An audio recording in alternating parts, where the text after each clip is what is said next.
Chapter 241, Tactical Planning. Hearing Jeet's warning, the captain studied Ethan for several tense seconds, but found nothing suspicious. At his signal, the sailors ordered their elves to sheath their weapons and fall back into formation. Ethan exhaled in relief. These elves were far from novices. A sudden strike could easily have slain the beasts carrying them. Still, he remained seated on his mount, one hand resting on its coarse mane. "Captain," Ethan said, voice steady, "I've figured out a way for us to break free, but lingering here won't work. Almost all the other passengers have already been captured. I believe one of the water fleet's objectives is to seize talented civilian trainers like us." He paused, gathering his thoughts. Right now, Yamato Yamamoto, the water fleet's celestial commander, has been neutralized by our alliance's celestial forces. If you can rally the crew and launch a counterattack, we still have a chance to turn the tide of this battle. As for what the water fleet truly seeks, I can't be certain, but it's unlikely they've hidden it in Yamamoto's quarters. They want him himself. Ethan laid out every deduction he'd made, watching the captain's face for any sign of disbelief. Captain Garnet sat back in his chair, his brow tightening as Ethan spoke. The moment Ethan mentioned that the passengers had already been seized, Garnet felt a cold knot form in his gut. As captain of the Santanu, he was bound to protect every soul on board, and now the water fleet was closing in, his crew trapped below decks, his passengers in enemy hands.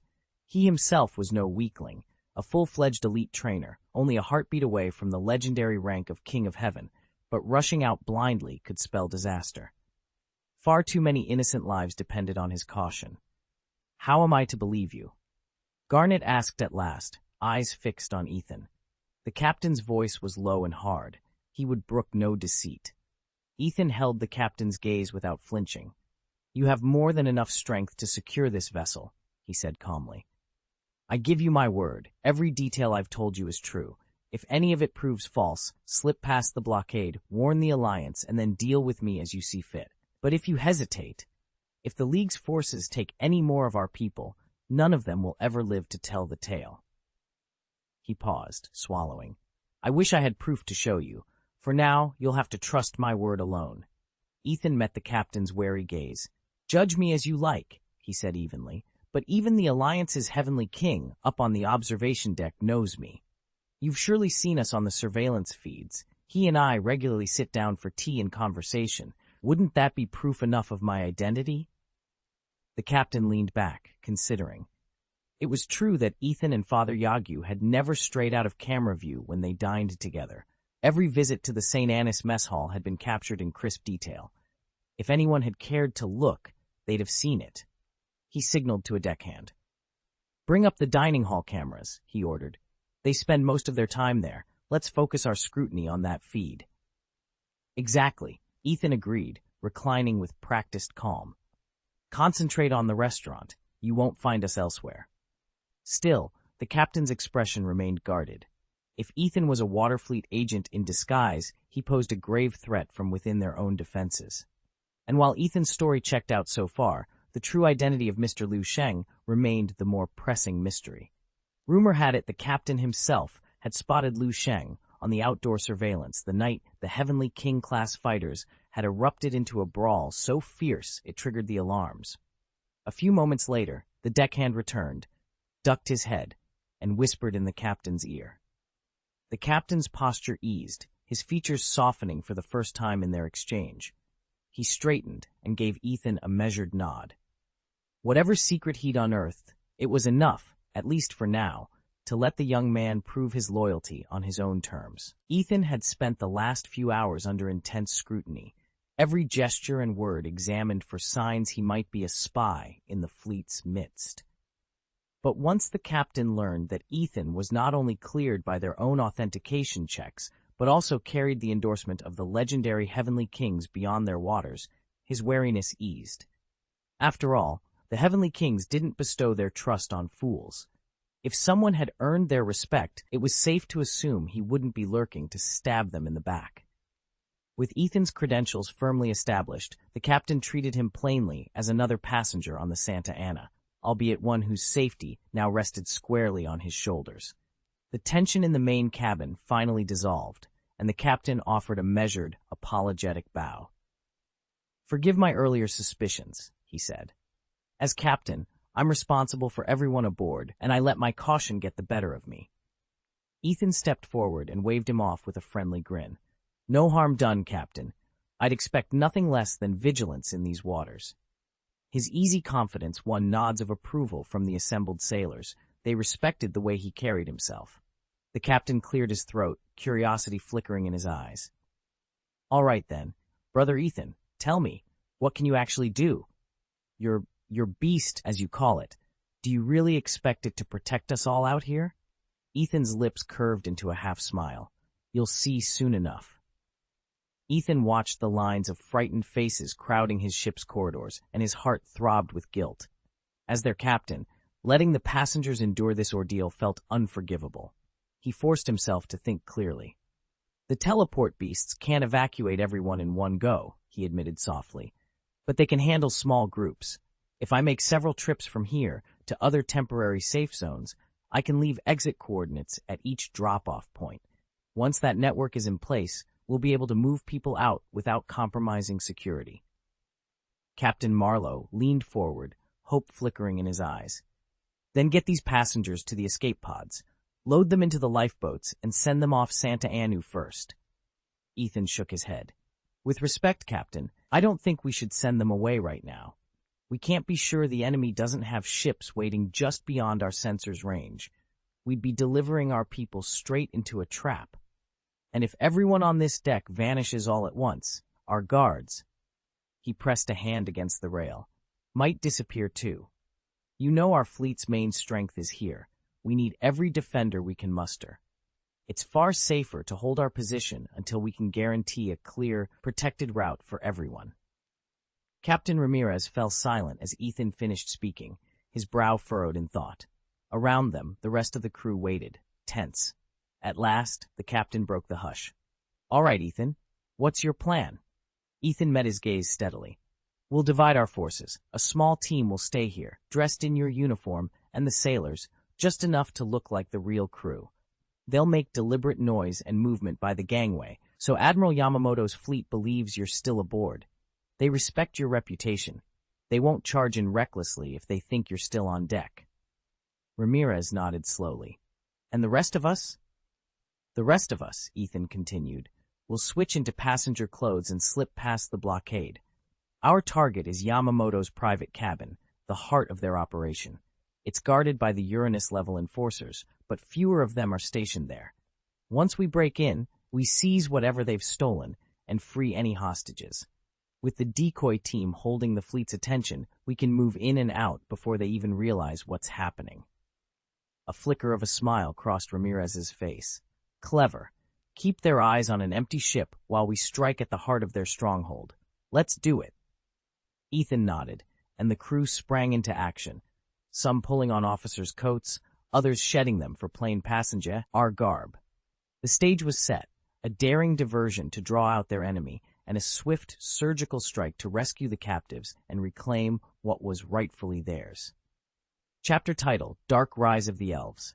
In Yamamoto's cabin, Ethan laid out his strategy in a hushed tone. "Once we're aboard, the water fleet won't hesitate to send reinforcements. That's precisely when we'll strike the captain's quarters by surprise. It will dramatically improve our odds." He allowed a small, confident smile, but only in his mind. Ethan knew this was the best-case scenario, the one outcome he dared to hope for. Out loud, he remained silent on any lingering doubts, guarding his cautious instincts beneath a veil of resolve. Chapter 242, Action Begins. Santa Anu sat on the fringes of the archipelago, a ramshackle outpost built around a remote latrine complex. Beneath its cracked stone floors ran a secret network of tunnels marked by coordinate-tagged latrines on the neighboring islands. Ethan used these hidden passages to come and go unseen. Today, however, they formed the staging ground for a daring rescue. Moments before, the captain and his most formidable sailors had been escorted into the foul-smelling chambers by the water fleet's ragged militia, clumsy, eager men who believed they'd finally cornered their quarry. The captain leaned against the damp wall, exhaling in frustration. "It's absurd," he muttered. "Catching an elf who can teleport at will should be impossible. Yet here we are. Earlier, when the prisoners arrived, Jitter had begged to join the infiltration team. Ethan and the captain had refused. Too risky. Unfazed, Jitter had slipped into the captain's spare coat and adopted his swagger, loitering in the main cabin as a decoy. So far, the water fleet had stopped short of executions, content to detain everyone. Jitter's safety was assured, and the captain had left his strongest sailor behind to guard their rear. Now, the moment of action had arrived. The captain clapped his hands and issued orders. "Two of you will storm Yamamoto's quarters and draw the guards away," he said. "The rest, move into the main cabin and free our people." Ethan met his gaze. "We'll strike only once their forces are divided. If we rush in unprepared, we risk being captured ourselves." A tense silence fell over the small team. They checked their weapons, braced for the clash. Outside, distant shouts echoed through the tunnels, the first part of the plan underway. As the diversion team slipped down the narrow corridor toward Yamamoto's door, Ethan led the remaining sailors toward the cabin entrance. Hearts pounding, they advanced through the shadows. The rescue had begun. Chapter 7. Once everyone was in position, Ethan distributed several high-output energy blocks to the docile creature, then initiated its meditation protocol. The hallway ahead was only a short distance away, but the crush of late-night passengers made progress slow. Even split into small teams, the beasts, still awkward in crowds, struggled to keep pace. Captain Morgan signaled 2 sailors to slip quietly out of the restroom stall, while the rest of the unit remained inside, ready to divert attention. At the captain's command, a single signal flare would mark the moment to move. Before vanishing down the corridor, Morgan called back to the other section leaders. "If you run into anything unexpected, coordinate with Ethan." His tone carried genuine trust. Though Ethan's raw strength ranked among the lowest in the squad, his unorthodox tactics had proven indispensable time and again. With the captain gone, Ethan turned the lock, and the men settled onto the cool marble floor.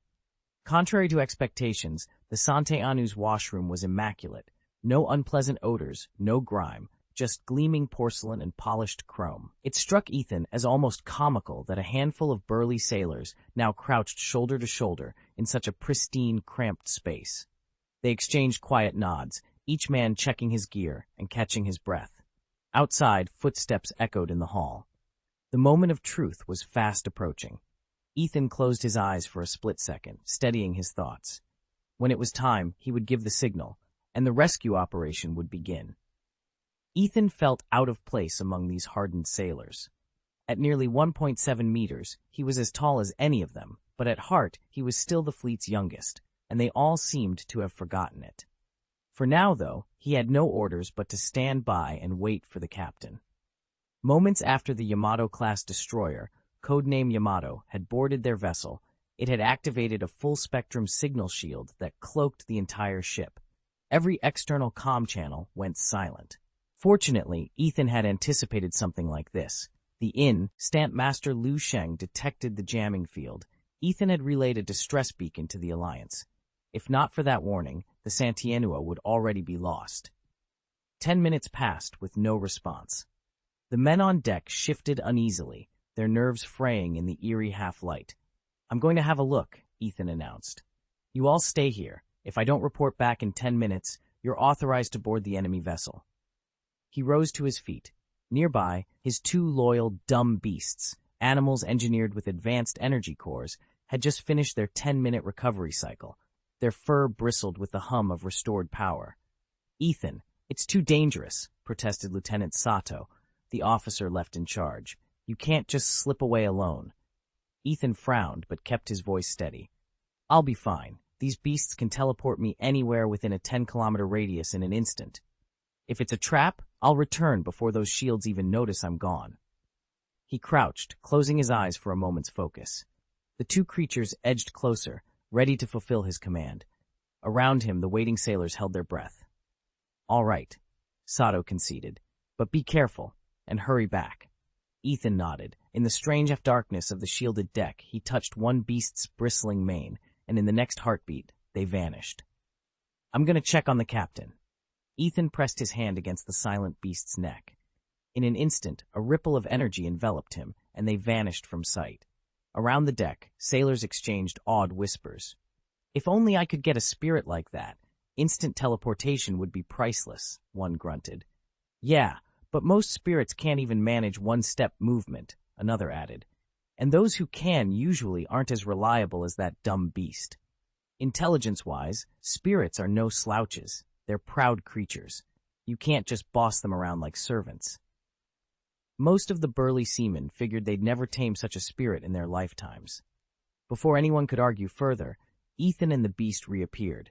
Not in Commander Yamamoto's cabin, as he'd expected, but on the battle observation platform, the very spot where he'd hidden earlier. Ethan steadied himself, scanning the horizon. The fight was far from over. Ethan crouched low on the deck as he studied the chaos before him.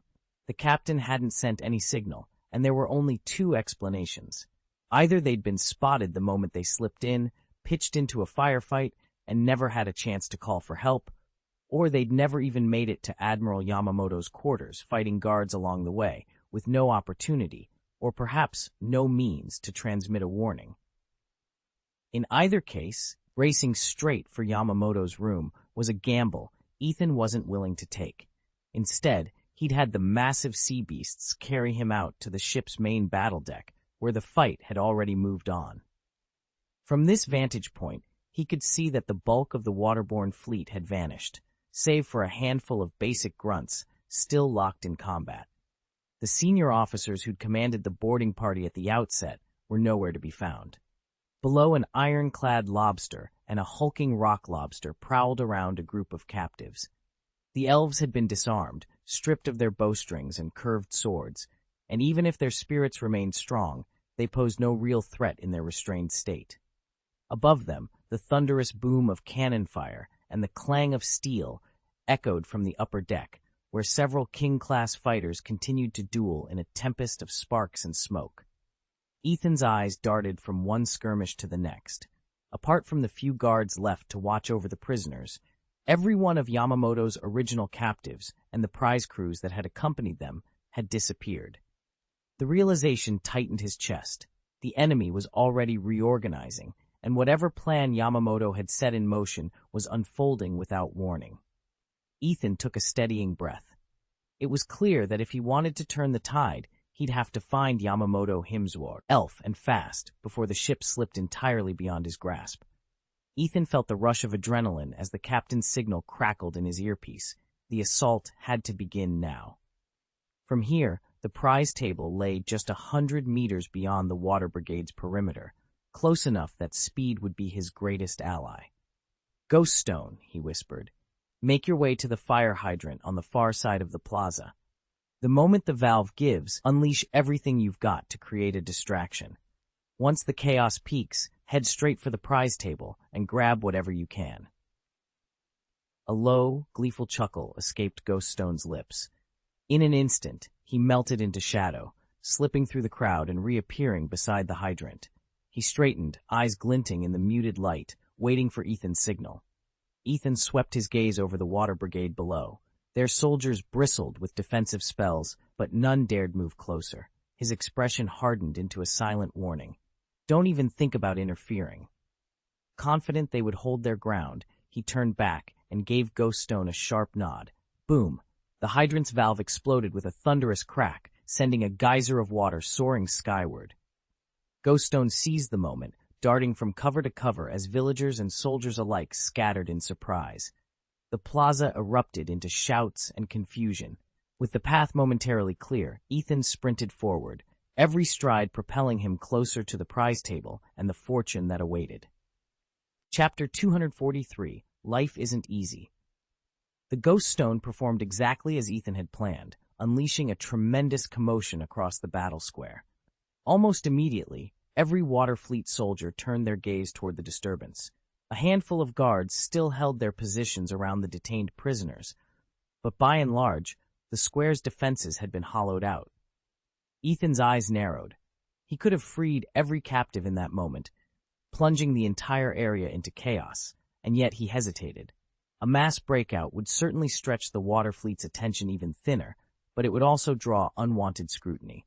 His prizes were within reach. He wasn't about to squander them on theatrics. He gave the massive, fearsome beast at his side a reassuring pat on the flank. With a soft incantation, Ethan activated his shadow stride, vanishing in an instant, and reappearing atop the podium where the prizes were displayed. Simultaneously, the phantom that had been sowing havoc darted in behind him, slipping into his shadow like a living wisp of darkness.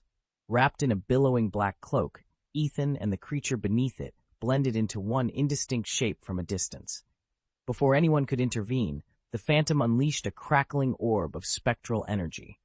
The glass case encasing the reward shattered outward in a spray of fragments.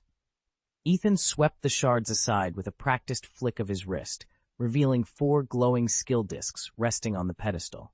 He plucked them up and tucked them safely into the folds of his cloak. With a silent signal from Ethan, he and the phantom melted back into the crowd, leaving behind nothing but broken glass and bewildered guards. Ethan held his breath as the hangar fell into an eerie hush, until the crack of shattered glass snapped him back to attention. He spun toward the sound to see the display case at the far wall erupt into splinters. A blur of movement slipped into the shadows beyond, and when the air cleared, the exotic trophies that had stood behind the glass were gone. A frenzy broke out among the Lishui Fleet Marines gathered nearby. They shouted, elbowed their way forward, but just as suddenly their uproar faltered. No shots rang out from the water fleet sentries. The intruders had taken only the prizes, not the prisoners. It was clear now they weren't staging a rescue. They'd come for loot alone. Ethan let his shoulders drop. If the water fleet had believed this was an extraction attempt, they'd have faced a grim choice: fire on the intruders and risk killing hostages to stop them. Commander Wren had wisely forbidden lethal force tonight, both to avoid provoking the wider alliance and to safeguard whatever spoils remained. Losing a few decorative relics was a small price to pay to keep the situation from spiraling into full-scale violence. Even so, Ethan knew this breach would change everything. From now on, the water fleet would double down on security, fewer bystanders allowed near sensitive cargo, patrols scanning every corridor for flickers of movement, and orders to treat any sudden break-in as an attack worthy of deadly force. Whoever returns for their trophies next time will find the harbor far less welcoming. Ethan changed quickly into a fresh set of clothes, then climbed onto one of the sluggish deck beasts to make his way to the ship's head. Below decks, the sailors, who'd been pacing impatiently, froze when they saw him emerging. Within moments, their broad, muscled forms surrounded him, and the air grew thick with the smell of sweat and sea salt. "Ethan, how do things stand? Did the captain's diversion succeed?" the first mate asked, pressing him for news. Ethan hesitated, brushing a lock of hair from his brow. "I couldn't see every detail. There were just too many of them, but it looked like our distraction worked. Now it's time to free the prisoners. I don't expect any problems." These men were hardened seafarers, each one tested by storms and enemy raids. How else would they have survived the treacherous seas? Even in Saint Anu, pirate and wild elf ambushes were a yearly hazard. Time and again, they'd beaten back the attackers, and they all knew that their pay depended on seeing this voyage through. Captain Reyes finished his introduction. He'd only just reached the rank of advanced trainer this year, and the rest of the crew were all bona fide intermediate trainers. No league nobodies here. "We'd better get out there," called out Ramirez, one of the sailors. "If we just sit tight, we're handing the Waterfleet's cubs an easy victory." Bloodlust gleamed in their eyes. After months on the high seas, pirate skirmishes had become routine, and crews who shrank from combat were a disgrace. One by one, the sailors rose to their feet. A younger man hesitated at first, glancing at Ethan. When their eyes met, Ethan gave a firm nod, and the sailor squared his shoulders. "Fine by me. The Alliance fleet's due to arrive any minute now. Let's hold the line for our passengers and snatch the initiative from the water fleet." Ethan's heart thudded in his chest, but not from fear. Ever since he'd faced down the Alliance king himself and emerged unscathed, ordinary Alliance officers hardly registered on his radar. He gripped the rail and let the motion of the ship steady him. "Ready on your stations," Captain Reyes barked. Swords and rifles were checked, gauntlets strapped tight. The air on deck crackled with anticipation. In just a few moments, they'd clash with the Waterfleet's precocious trainees, and Ethan intended to prove once again that true strength wasn't measured by titles. Below deck, a handful of frightened passengers huddled together. Above them, Ethan and the crew steeled themselves. The outcome of this skirmish would determine who claimed the sea today, and Ethan was determined that the Waterfleet would learn to fear his name. Ethan's worst fear was that if the Alliance got involved, they'd inspect his space ring, and then there'd be no hiding the 4 skill CDs he'd stolen. If that happened, not only would his theft be exposed, but the trust he'd painstakingly built with Father Liu Sheng would evaporate. Father Liu Sheng would suspect Ethan of approaching him with ulterior motives, and any chance of securing his favor would vanish. He needed a powerful ally inside the League, someone with enough status to shield him from scrutiny. Ethan knew that membership in the Alliance wasn't about the resources you already held, but the relationships you forged. If he could win over a high-ranking patron, someone like Sakagi, whose vision and influence rivaled even the Big Three, he might gain far more support and protection than he'd ever imagined. He didn't yet have an army of loyal cadres, but with demonstrated talent and unwavering loyalty, he believed he could rise. Looking ahead, Ethan realized that preserving his bond with Father Liu Sheng was crucial to his future path.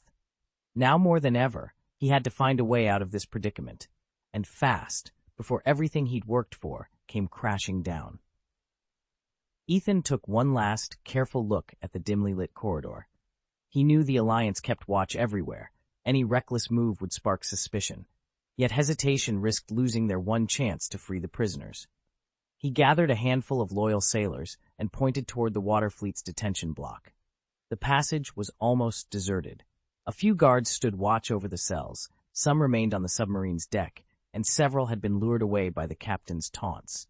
Only a small detachment held the cabin doors, hardly enough to thwart a determined assault. Ethan remembered from his last raid that these rear guards were green recruits, poorly trained and no match for seasoned fighters. He raised his sword and gave the signal. For the prisoners, advance! Sparks flew as torches flared to life. Wind whipped down the hallway, mingling with the sailors' battle cries. In seconds, they burst into the battle square. The few guards on duty scrambled to form ranks, but Ethan plowed forward like a raging bull, his men close behind. Chaos erupted in the courtyard, and, with it, the rescue operation began. Ethan, who had started at the head of the line, was gradually shoved toward the rear by a cluster of burly sailors. In that moment, he couldn't help but feel a surge of sympathy for his captain. Here was a man tasked with leading this rough-hewn crew, all brawn and no subtlety. Life at sea with such a roster must be harsh. Ethan paused for a heartbeat, silently saluting the captain's determination. Then, with a rising shout, the captain charged forward, rallying his men into the battle square. Ethan didn't follow. Instead, he turned away and climbed back up to the observation platform, ready to play his part from above. Chapter 244, Worshipful Gazes. Ethan arrived in the stands just as the sailors and the Waterfleet warriors were already locked in fierce combat.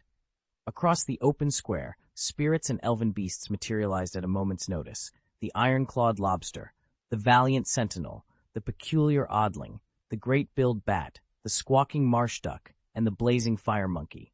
With a single shout, the melee erupted. Every sailor but their captain fanned out to engage the Waterfleet fighters in small, brutal skirmishes. Only the sailor's leader remained in a one-on-one duel with the Waterfleet's makeshift commander. Having fought side by side with pirates for years, the sailors moved with an instinctive unity their foes simply couldn't match. Though outnumbered, they held their ground, at least for the time being. But as the clash dragged on, fresh reinforcements from the Waterfleet kept pouring in, and their sheer weight of numbers began to tip the balance.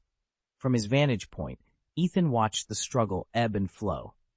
When nearly every Waterfleet warrior had committed to the fight, he slipped from the stands and made his way to the arena's edge, a battered tome tucked under one arm and a pale, ghostly stone clutched in the other. He knelt, opened the grimoire to a page scrawled with cryptic glyphs, and laid the phosphorescent shard atop the text. "Wraithstone," he murmured, voice wavering only for the spirit stone's ears. Then, tracing a finger around its rim, he prepared to unleash the force he had long held in reserve. Ethan raised his hand and unleashed his hypnosis at full power. "Foolish beast, Ghost Stone, now!" he ordered. Foolish beast and Ghost Stone both inclined their heads. In an instant, Ghost Stone melted into shadow, while Foolish Beast charged forward, his mind probing the nearest Waterfleet soldiers. At Ethan's subtle wave, the two elves at his side sprang into action, striking swiftly at the fleet's surprised guards. One soldier went down hard, the others tensed to retaliate, only to find themselves locked in Foolish Beast's psionic grip. Ethan darted forward, seizing the elven orb clipped to the fallen guard's belt. With a flick of his wrist, he trapped his loyal lobster soldier within the orb's enchanted core. Then he knelt among the bound prisoners, drew a handful of daggers from his ring, and began cutting through their bonds. Passing the remaining blades to the newly freed, he instructed them to release the rest. Just as the last ropes fell away, the elves escorting the Waterfleet sprang into the fray. Their champion, a hulking iron lobster warped by dark magic, let out a deafening roar and shattered Foolish Beast's mental hold, sending ripples of power racing through the clearing. Ethan swept his gaze over the chaos. The Waterfleet soldiers were stirring back to their feet, ready to fight again. He bared his teeth and barked to his comrade, "Move it. If you know where your elf ball is hidden, go grab it. Now! I'll draw their attention." With that, he lunged into the fray. Around him, brutish creatures snarled and spectral shades howled, while a squad of water element warriors pressed in. Their magic was stronger than anything he'd faced before, each spell striking with bone-jarring force. As he parried a sweeping blade, he leaned close to the nearest ally. "I'll keep them off balance," he growled. "Your job is to free the prisoners. If there isn't time to get everyone, save as many as you can." The soldier Ethan pulled along suddenly froze, eyes wide. Sparks of admiration shone in his gaze as he whispered, "Ethan, I forgive you." Ethan blinked through the swirling mist and recognized the voice. It belonged to Xiang Xiangzi, the young sorceress who'd crumpled in tears during the top 16 trials. Though her cheeks were still wet, her eyes now burned with fierce resolve. He steadied her by the shoulders. "Xiang," he said quietly, "round up everyone you can find and lead them out. I'll keep these water soldiers busy. Remember, free as many as you can, then make your escape." Her lips curved in to a brief, determined smile. "Understood," she whispered, and vanished into the melee, staff crackling as she rallied the captives. Ethan turned back to the oncoming soldiers. Steel rang out, beasts roared, and ghosts wailed, but he met every strike with grim determination. Each moment he held them at bay was another breath of freedom bought for Xiang Xiangzi and the rescued prisoners. "Fall back for now. Our allies should be here any minute," Ethan ordered, cutting off Xiang Xiangzi before he could speak again. At his signal, the dumb beasts and ghost stones unleashed their devastating onslaught. Then, Ethan pivoted and sprinted out of the battle square, several dazed Waterfleet soldiers, recovering from his earlier strike, clutching their throbbing heads, stumbling in his wake. Down the dimly lit corridor, Ethan led the retreat, his elven troops pressing forward behind him. Time and again, their charge was halted by the lingering magic of the ghost stones and the sluggish weight of the dumb beasts. Yet Ethan's lips curled into a feral grin, his dark eyes alight with murderous intent. All the while, he had maintained the guise of the League's dutiful trainer, even in the heart of combat. Had he chosen to finish off Xiang Xiangzi during their initial clash, the Waterfleet's elves would never have rallied. Ethan could have dispatched 3 or 4 of them before they even knew what hit them. But this was exactly how he wanted it. By drawing the Waterfleet's focus onto himself, he'd created the opening the League needed. Now the reinforcements poured into the siege, breaking the blockade around St. Teanu's trapped forces. Every enemy soldier's eyes were fixed on Ethan, their ranks funneled toward that single, calculating figure. "Didn't you notice how Kasaka was practically staring holes in Ethan?" the older man asked, a knowing smile on his lips. "Once word of this feat reaches the League, Ethan will be showered with honors. At the very least, they'll present him with a medal or a banner. Those are easy tokens for the League to grant. And just imagine Liu Sheng's envy when he hears about it. They might even offer Ethan a post as a junior League trainer. His talent isn't something you see every day. He'd be invaluable for training intermediate-level instructors. He leaned forward, enthusiasm bright in his eyes. Best of all, if Ethan keeps his true identity under wraps, he can slip quietly into the League's ranks. Then he'd have the League's support, Team Rocket's resources, and even the Hunter Association's backing, all at once. It's a three-pronged power surge for his development. The man's tone grew more serious. Still, Ethan's first priority has to be getting out of Sante Anu without drawing attention. Even if the League is eager to heap praise on him, he needs to return to the mainland. Escorting those Waterfleet officers was the perfect cover. It distracted everyone long enough for him to slip away unnoticed. By now, he should be a good distance from the city. No one's likely to catch up. Ethan, riding a faint breeze beneath the moonlit sky, felt the adrenaline begin to ebb. As he judged the coast to be clear, he reached into his pack and pulled out 2 shimmering elven orbs, his next move already forming in his mind. Ethan slipped into the luxury suite the idiot beast had just unlocked. With no cameras inside, he could finally breathe. As the door clicked shut behind him, he plucked 2 gleaming elven orbs from his belt and hurled them against the far wall. In an instant, Paula and the Dark Crow materialized in a swirl of shadow and moonlight. Paula, Crow, eliminate them. No one gets out alive. A squad of water-wielding elves slammed into the narrow doorway, their tight formation turning against them. Paula's twin blades whirred in deadly arcs, and the Dark Crow's obsidian feathers tore through armor as if it were paper. One by one, the attackers crumpled, their lances shattering on the doorframe. The few who staggered back found themselves ensnared by the Crow's hypnotic gaze. They collapsed, dazed, to puddles of blood seeping across the carpet. Ethan moved swiftly among the fallen. He stripped the empty summoning orbs from their belts and locked them in a lead-lined pouch. "Beast," he called to the hulking creature at his side, "clear this mess." He looked to the Dark Crow. "Shatter that window. Use your strongest strike." Then to Ghost, another attendant familiar, he ordered, "Find the oxygen canister. This is a deluxe suite. There has to be a first aid kit in here somewhere." His voice was calm, clinical, as his allies sprang into action. The ambush was over, and Ethan was already several steps ahead. Ethan slipped every storage device from the Waterfleet, and even those belonging to the others, into his coat pockets. There wasn't a second to spare for tallying up our haul. That could wait. Right now, all he needed was to melt into the shadows and draw as little notice as possible. At long last, the 10 reinforcements the captain had summoned staggered back into camp, each laden with supplies.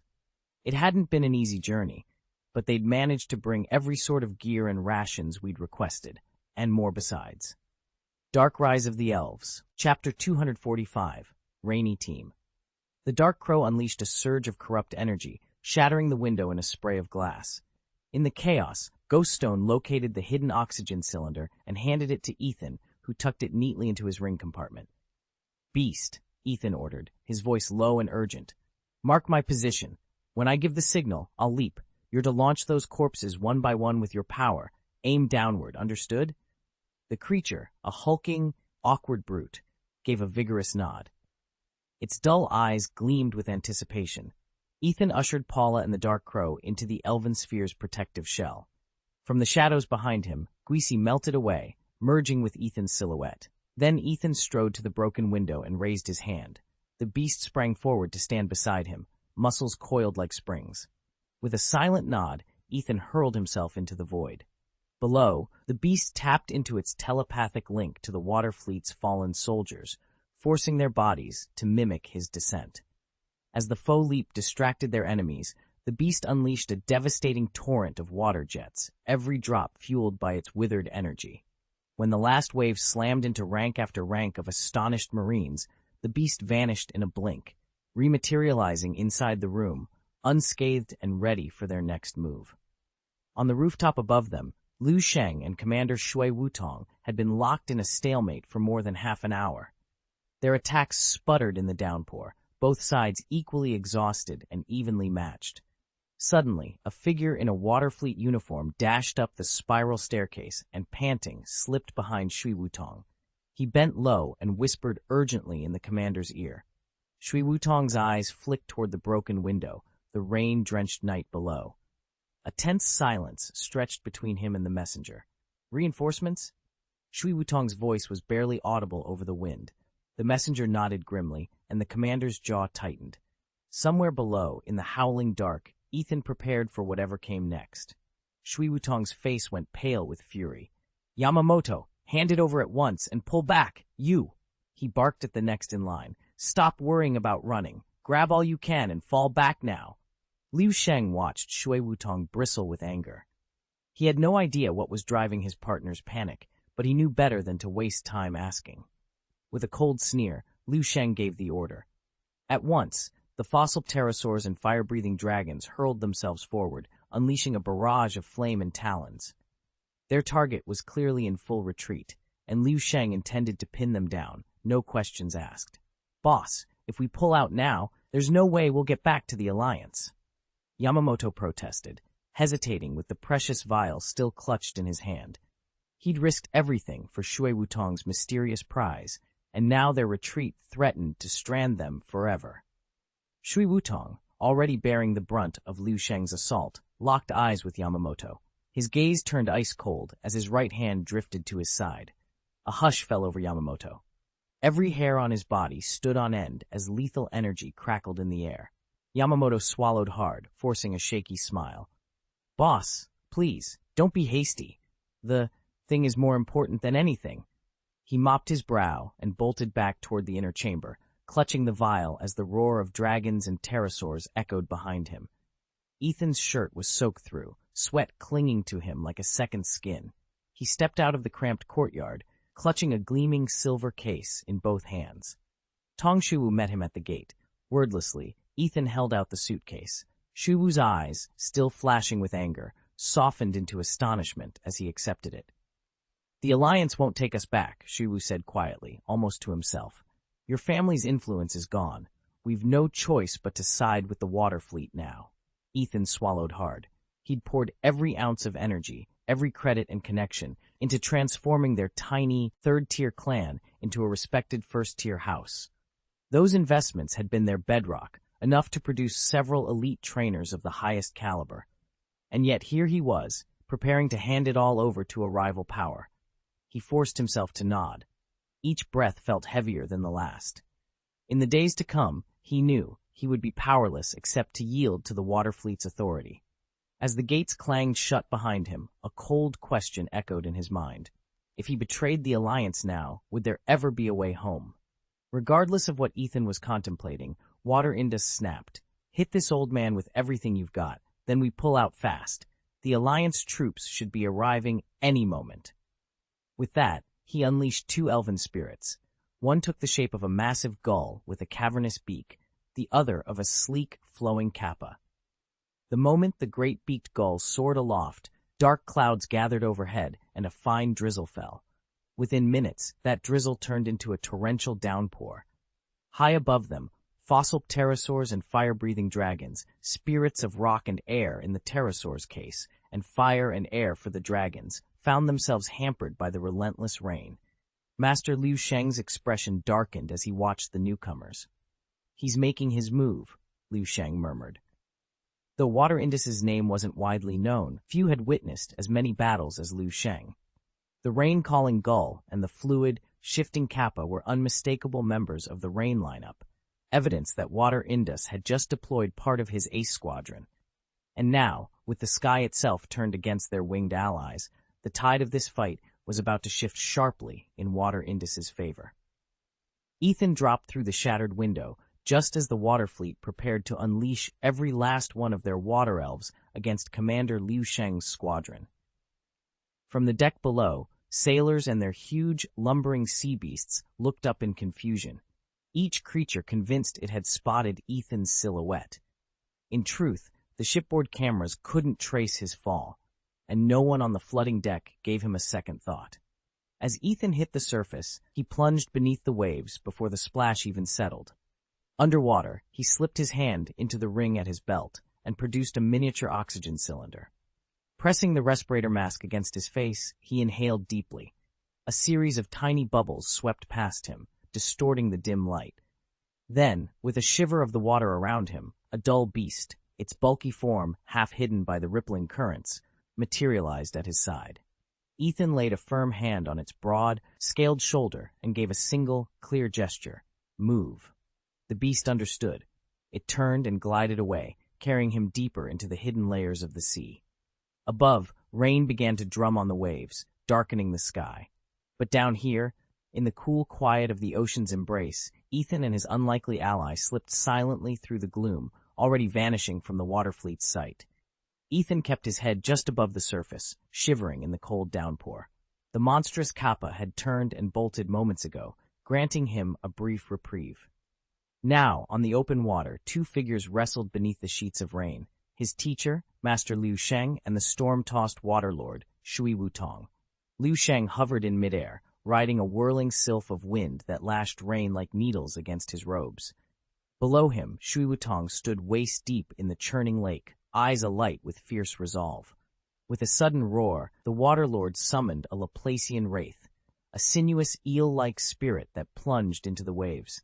It collided with Liu Sheng's double-beaked gull guardian, talons and barbs clashing in a furious tangle of water and wind. Ethan watched as gusts of rain blurred every shape. Liu Sheng's wind sylph tried to clear the sky above him, but the Laplacian undulated through the surface, dragging the gull downward. Even as the guardians fought tooth and claw, their masters struggled to maintain control. The old master, his breathing was heavy, each breath seemed a battle in itself. It wasn't that Master Liu Sheng lacked power. He was more than capable of holding his own against Shui Wutong. But tonight, the Water Lord had abandoned all restraint. He'd unleashed every drop of his fury, paying little heed to the ancient codes both men once revered. As one of Shui Wutong's Maplewood sprites flitted in to reinforce the Laplacian, Liu Sheng's defenses began to falter. The master had brought only 3 spirits, the wind sylph, a firefox sprite, and the stout double-beaked gull. He was certain they'd be enough. He never expected Shui Wutong to call forth his own battalion of water guardians in perfect, merciless unison. Drops of water sprayed off the struggling creatures as Liu Sheng spat out a rueful laugh, massaging his temples. "Damn it," he murmured, so only the wind sylph could hear. "I shouldn't have summoned all my old guardians at once. I knew better than to pit my elders against a junior's wrath, and yet here I am, on the brink of defeat." Ethan's heart pounded. He had watched Master Liu Sheng defy impossible odds time and again. If the old man was in peril, what chance did he, only a student, have of turning the tide? But as the Laplacian reared back, ready to drive the gull deeper into the depths, Ethan's resolve steeled. He would not let his teacher fall tonight. Not if he could help it. If the old masters found out, they'd be laughing at me again. Master Lao Sheng sighed and shook his head. "I'm too old for this nonsense. It's been, 45 minutes now, and nothing's happened." Muttering to himself, he tapped a fossilized pterodactyl talon to recharge his reserves. At best, he might tangle with a forked bat or a big-mouthed gull. The other woodland elves weren't worth the effort, at least not until he'd earned more daily, monthly, and recommendation tickets. Chapter 246, Ethan Missing. Ethan hovered at the water's edge for a heartbeat, then flipped and plunged beneath the surface once more. With the formidable power of Mr. Liu Sheng watching his back, even a defeat wouldn't spell disaster. Retreat would be swift. His only concern now was the safe evacuation of the water fleet. Below the waves, his summoned behemoth churned through the current, sending ripples across the dark water.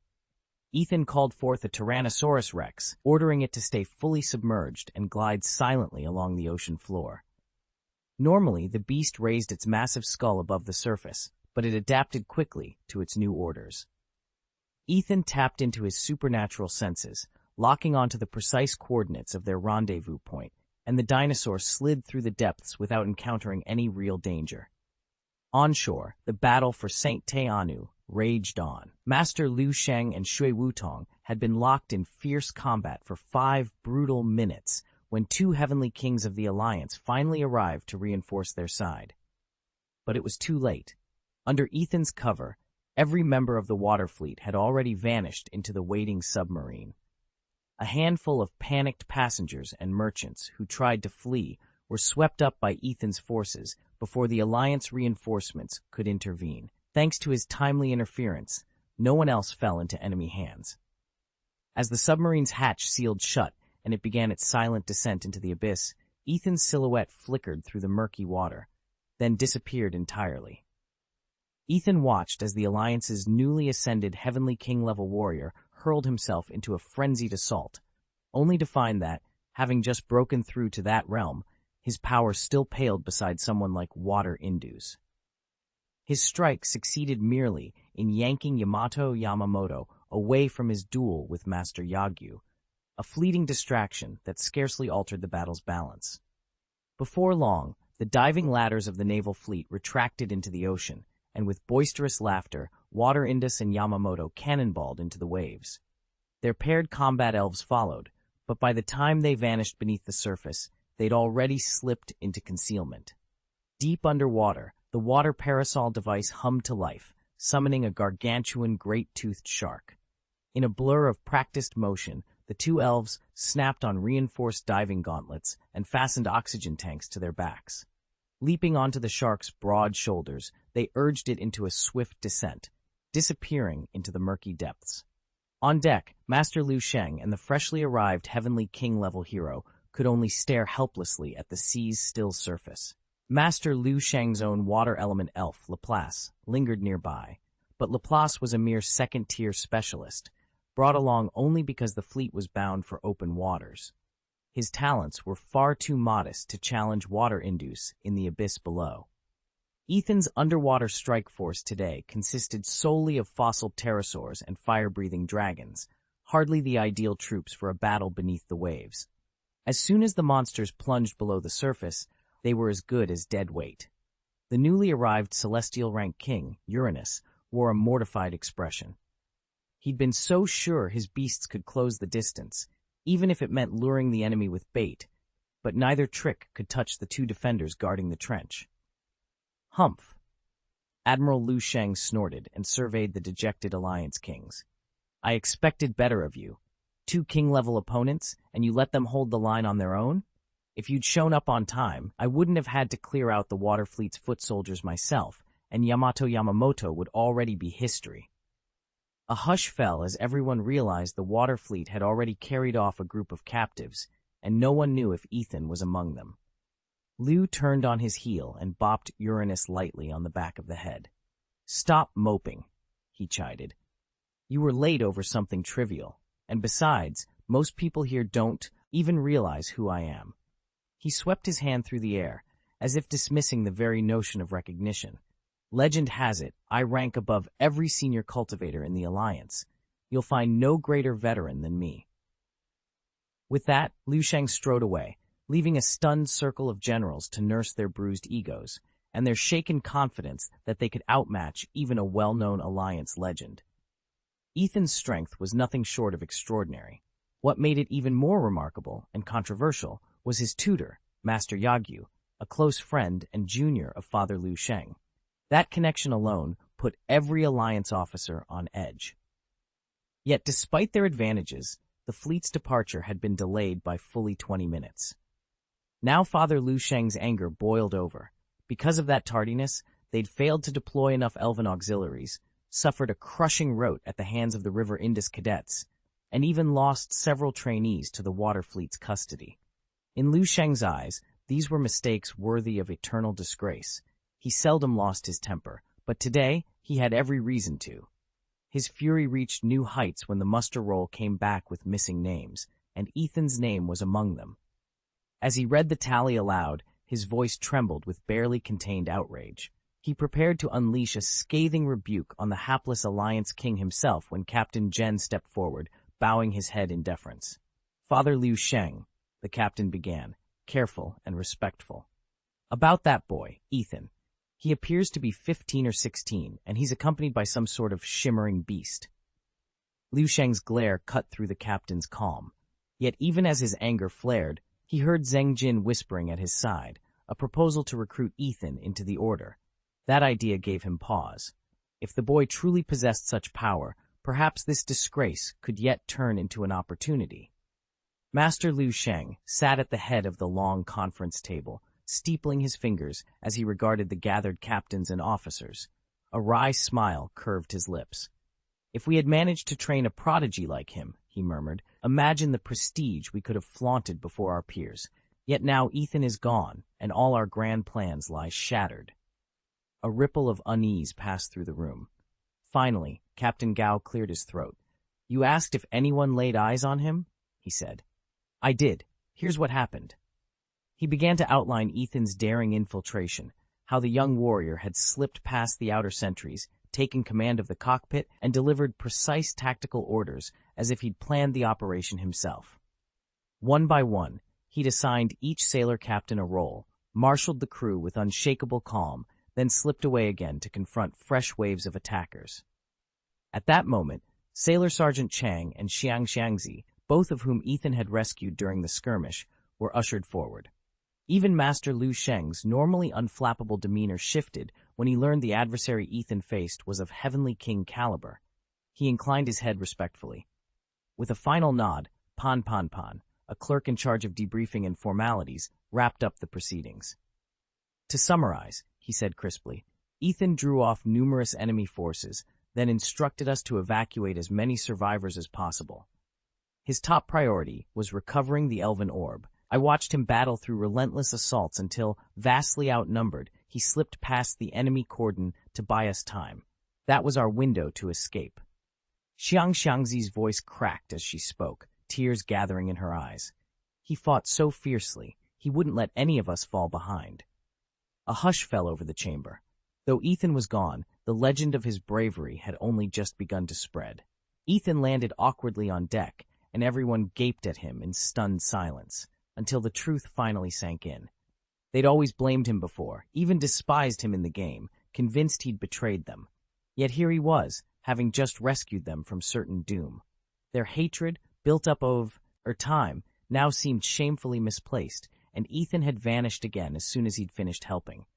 Wow, Ethan, I was so wrong, Xiang Xiangzi stammered, tears welling in his eyes. The more he tried to apologize, the more choked up he became. Father Lu Sheng massaged his temple, a headache coming on. He motioned to a steward. Take him away and calm him down. The steward gently guided Xiang Xiangzi off to one side. Just then, a sailor burst into the cabin. He hurried over to the captain's ear, whispered something urgent, and slipped back out. Master Liu Sheng, he said, saluting. I just reviewed the surveillance footage. Ethan dove straight into the sea. Several men from the water fleet followed him. Then none of them resurfaced. It appears they were captured by our enemies. Their whereabouts are unknown. Liu Sheng closed his eyes, recalling how Ethan had slipped away a few days ago, only to reappear later. At the time, everyone had been focused on monitoring Yamamoto Yamagami, so Yan Yao had no idea what Ethan had been up to. But now a theory at last came into focus. A slow smile spread across the captain's face. What a clumsy boy, he murmured, shaking his head in bemused admiration. As that unexpected grin lingered, the rest of the crew exchanged nervous glances. Unpredictable though he was, Ethan's reckless courage might just be the spark they needed to turn the tide. Liu Sheng's advisors exchanged relieved glances as the old man's fury finally broke. He was notorious for his hot temper, childishly stubborn and impossible to mollify. At last he gave a curt nod. Very well, send search parties to every nearby island at once. At the same time, alert the Alliance, our coastal cities, and every vessel at sea. If anyone lays eyes on a young man named Ethan, inform me immediately, and make sure I'm the first to know. Father, the Alliance King ventured softly, is Ethan truly safe? Liu Sheng's expression turned inscrutable. He said nothing more, his silence echoing with unspoken determination. Chapter 247, Unknown Island. It was now certain that Ethan was unharmed. Father Liu Sheng rose from his seat, his voice calm but unyielding as he addressed the assembled elders and practitioners. From this moment on, Ethan's situation is to remain confidential. No one is to speak of it publicly until he himself emerges. No one dared question the decree of a heavenly king-class cultivator, especially when he spoke so categorically. Yet curiosity flickered in every eye. Why the need for secrecy? Father Liu Sheng offered no explanation, and he never would. Not until Ethan stood before him as his disciple, at least. Until then, his prodigy's talents must remain hidden, lest someone else snatch him away, and what talents they were. With a fraction of proper guidance, Ethan could easily pass the intermediate breeder exam. In 7 or 8 years, he might even ascend to senior breeder rank, by which time Father Liu Sheng himself would be a double senior breeder, outclassing every venerable master in the realm. Let those other, undefeatable cultivators flaunt their glory now. Soon he would have the grandest prize of them all. As this thought crossed his mind, the stern dignity of his expression softened into a self-satisfied smile. The gathered onlookers exchanged uneasy glances at how swiftly his face had changed. Muttering among themselves, they slipped away before he could muster another command, each one keenly aware that, for the time being, Ethan's fate rested entirely in Father Liu Sheng's hands. Chapter number: Unforeseen Paths. When the old man finally emerged from his daydream, one in which he had doubled his breeding lines, he found the courtyard completely deserted. He let out a low snort. "Fools, all of them," he muttered. "Short-sighted fools." Still, a flicker of unease tugged at him. Ethan, he reminded himself, his loyal protege, couldn't possibly have perished. The thought vanished as swiftly as it had come, replaced by a faint, satisfied smile. From their very first meeting, Ethan had watched over him with unflagging vigilance. That was more than enough reassurance. Far out at sea, a small skiff drifted toward an uncharted island. Ethan stepped onto the sand, bent over by a sudden sneeze. Achoo! The creature at his side, a hulking beast with wooden horns, paused to regard him with gentle concern. They had traveled together for years, and it was the first time the beast had ever seen Ethan fall ill. It sniffed the salt-tinged air, clearly puzzled. Ethan rubbed his nose, then rose and made his way into the island's interior. After a few paces, he sank onto a patch of soft grass, drawing his knees close.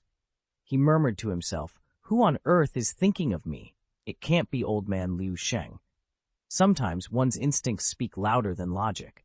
Ethan had no idea that his plan to ingratiate himself with Mr. Yagyu had not only succeeded, but far exceeded his expectations.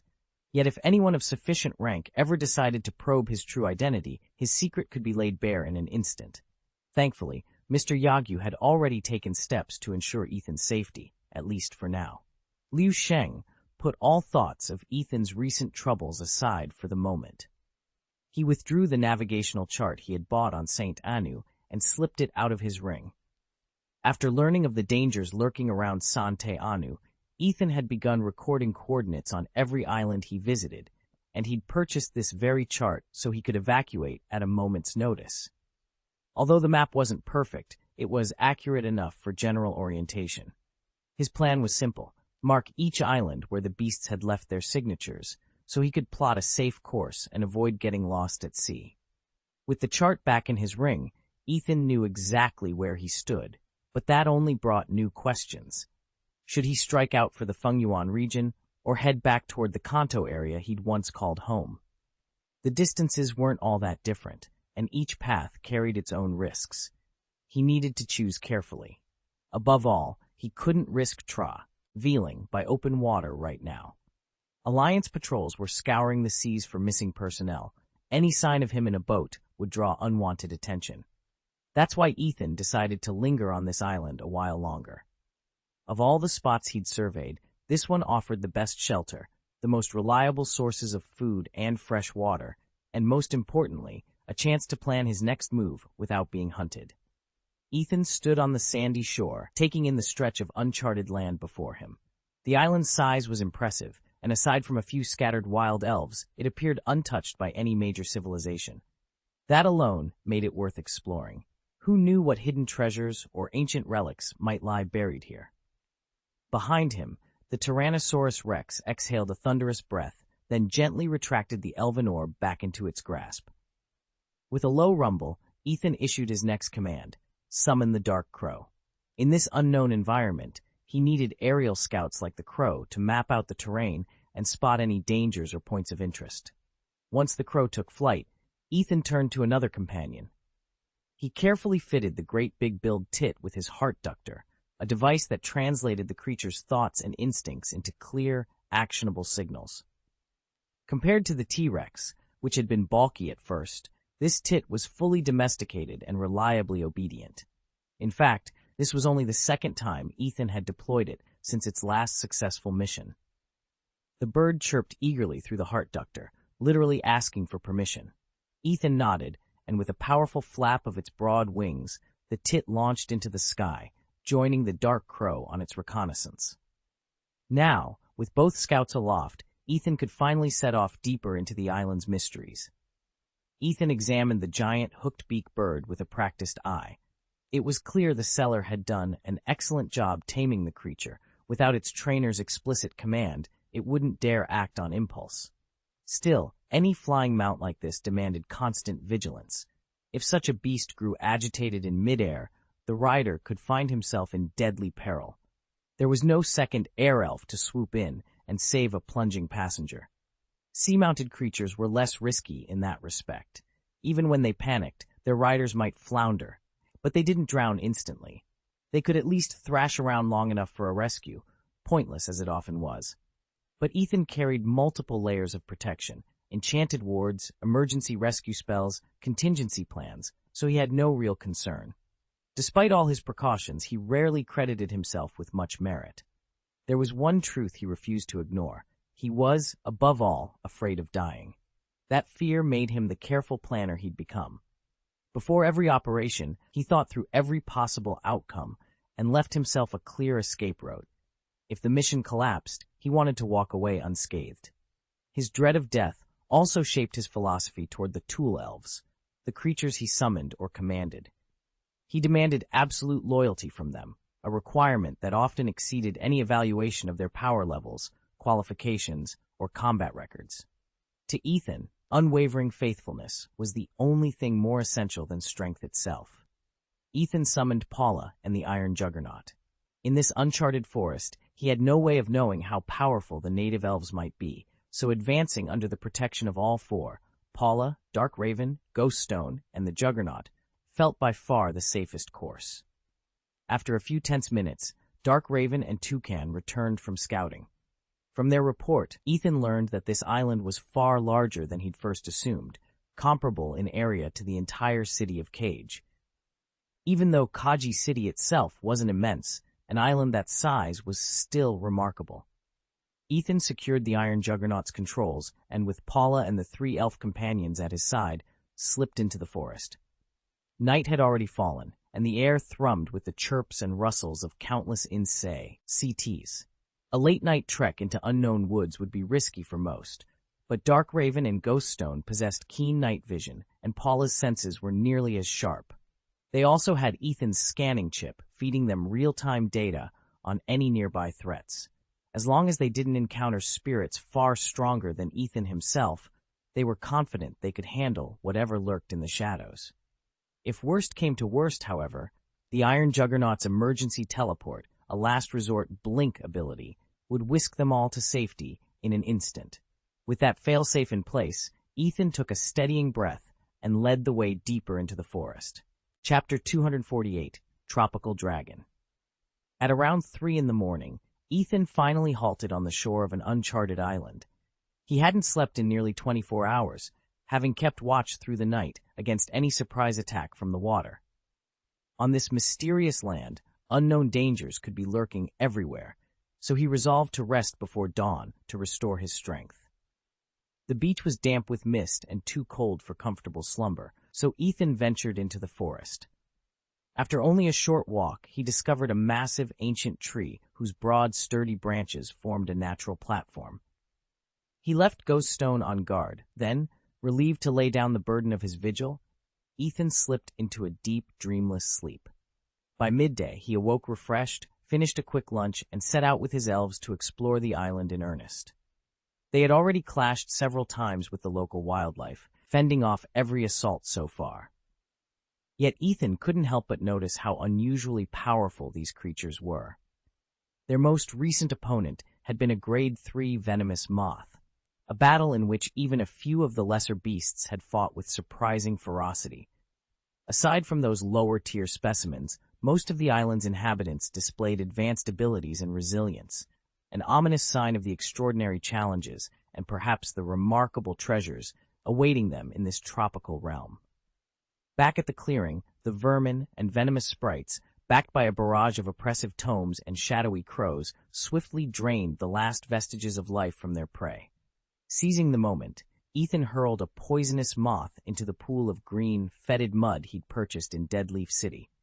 Though this stinky mud was a lower-grade energy source than the moth itself, it still brimmed with enough raw essence to nourish him, and he hadn't eaten since buying it. As the moth sank into the sludge, its body withered and shrank, its life force absorbed into the murky ooze. Venturing deeper inland, Ethan noticed something curious. Every spirit he encountered traced its origins to Fengyuan. Although the island technically sat between Kanto and Fengyuan and could have belonged to either region, in practice, its entire ecosystem was made up of Fengyuan's elves. The most common were venomous moths, hunting swallowtails, king swallows, and long-winged gulls. A handful of other spirits appeared on rare occasions, but those four species dominated every clearing and grove. Despite the island's modest size, its tangled underbrush and jagged cliffs made progress slow. By the time Ethan had followed the shoreline all the way around, night was falling. He returned to his starting point, mentally cataloging each spirit type he'd seen, and wondering what other secrets the island still concealed. Ethan's survey of the island revealed that its elven inhabitants were far stronger than he'd first assumed. Almost every elven settlement he'd stumbled across boasted members of at least level 20, and in some of the larger enclaves, he even spotted individuals pushing past level 30. In the dense forest at the island's southern tip, for example, he came upon a cluster of oak fruit elves mingling with proboscis leaf folk. Their chief, a wily Tengu standing at level 35, caught Ethan particularly off guard. From the Tengu's appearance and abilities, Ethan realized it must have evolved from a leaf stone, raising the tantalizing possibility that other leaf stones might lie hidden here as well. On the island's western flank, a gentle hillside concealed another powerful community, a sprawling ring of giant mushrooms. At its center stood a pair of oyster mushroom nobles, a male and female, each at level 33. Together, the Mushroom Clan and the Tengu's Forest Alliance formed the island's two dominant powers, and their mutual suspicion often flared into outright hostility. Beyond these rival factions, the island was divided again along more colorful lines. To the north, dense brambles and poison leaf blooms marked the territory of the venom-winged butterflies, tiny, deadly winged creatures whose touch could kill. Farther east, however, a band of white-winged hunters had carved out their own realm. Though both clans traced their lineage to a common ancestor, centuries of conflict had turned them into bitter enemies. As Ethan took in the tangled tapestry of alliances and rivalries, he realized that navigating this island would require more than strength alone. It would demand caution, diplomacy, and perhaps a few well-placed alliances of his own. Ethan stepped onto the island and immediately realized just how fortuitous his arrival was. He stood at the border where the hunting swallowtail butterfly's territory met that of the poisonous butterfly clan. This rare overlap meant he could challenge both species in a single foray, something no other elf tamer could easily exploit. Much like the natural rivalry between giant needlebees and colossal moths, swallowtail hunters and poison-winged butterflies kept each other in check, creating a perfect training ground. Here, Ethan faced no human interference, and the wild elf populations were strong and formidable, ideal opponents to hone his own team's skills. He spent the first day scouting the perimeter, assessing the strength and numbers of each group. Though he found plenty of roaming packs of swallowtails and clusters of venomous flyers, there was no treasure chest or legendary beast in sight. Still, that hardly mattered. Ethan had come intending to survive off the land for a time, and these challenges would yield substantial experience points for his elves. Satisfied that he'd uncovered the island's key resources, he decided to set up camp rather than press on toward the Fengyuan region. The battles here promised to fast-track his party's growth. By dusk, Ethan discovered a clear freshwater lake at the island's heart. Its placid surface reflected the setting sun, and steam rose gently from its warm shallows. He knew that as long as this lake endured, the island's elves, whatever their type, would have no shortage of water. For Ethan, it meant he could establish a temporary base without worrying about supply lines. Tomorrow, he would begin his true experiment, pushing his elves to their limits against these wild, high-level opponents and emerging far stronger than before. Ethan was just about to pitch his small camp by the lake when a massive shadow blotted out the sky. Before he could react, the elves sprang into action, each unleashing binding spells in turn to blunt the impact. Without their swift intervention, Ethan would have been crushed. Then, seizing the brief distraction created by one of Ethan's tamed beasts, the group bolted for safety. Moments later, they found themselves back on the beach where they'd first landed. Ethan knelt at the water's edge and washed the blood and mud from his face and clothes with cool seawater. "I never expected this island to shelter a tropical dragon so powerful," he muttered, his expression grim. The attack had come out of nowhere. Had it not been for that tamed beast's timely diversion, they might have been pinned down for good, and at the very instant the dragon's shadow passed over them, Ethan's data chip automatically recorded every detail of the beast. Chapter 7. Revelation of the Island's Sovereign. Ethan tapped the status display on his Pokégear, and the information scrolled into view. Name, Tropical Dragon, light green. Gender, male. Level 40, type grass flying. Characteristic, chlorophyll. Held item, none. Inherited moves, parasitic seeds, dragon dance, photosynthesis. Standard moves, flying leaf storm, stare, gust, growth. Flying leaf cutter, sweet scent, stampede, magical leaf whirlwind, grass blender, nature's grace, air slash, TMHM moves, tailwind, dragon pulse, TM learner none. Ethan's eyes widened as he took it all in. A wild tropical dragon at level 40, without a held item, no less. This wasn't just any island native, this was the undisputed ruler of these shores, the most powerful elfin Pokémon on the entire island. The name Tropical Dragon might suggest a full-fledged dragon-type spirit, but its typing was purely grass and flying. Yet Ethan knew better than to rely only on elemental classifications. Like the fire-breathing dragon, officially a fire-flying spirit but blessed with draconic blood, this creature had inherited true dragon essence from a parent.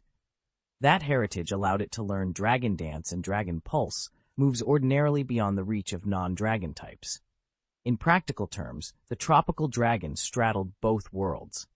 Its chlorophyll ability let it harness the blazing sun to boost its speed, while its mixed grass flying arsenal, augmented by draconic flair, made it a fearsome combatant. If one parent was a pure dragon spirit, the progeny could inherit these mythical attributes, even if its official type chart said otherwise. Ethan closed the status screen and steadied his breath. Here, on this sun-drenched isle, he had just discovered a force unlike any he had ever faced. The tropical dragon wasn't merely a challenge, it was the final gatekeeper, the living embodiment of the island's untamed power. And now, it was time to see if he was strong enough to stand against the sovereign of the tropics. Ethan leaned forward, eyes fixed on the genetic readout. The tropical dragon's innate buff, Dragon Dance, was a signature ability of dragon elves. That meant one of its parents had to be a dragon elf, instantly boosting the creature's combat power and market value far beyond ordinary expectations. Recognizing its rare potential, Ethan decided there was only one course of action. He'd file for a monthly breeding permit immediately. Chapter 249, Final Preparations. After fashioning a few tools from driftwood, Ethan settled cross-legged on the sand. The tide was rolling back as the sun dipped toward the horizon, leaving the beach comfortably dry.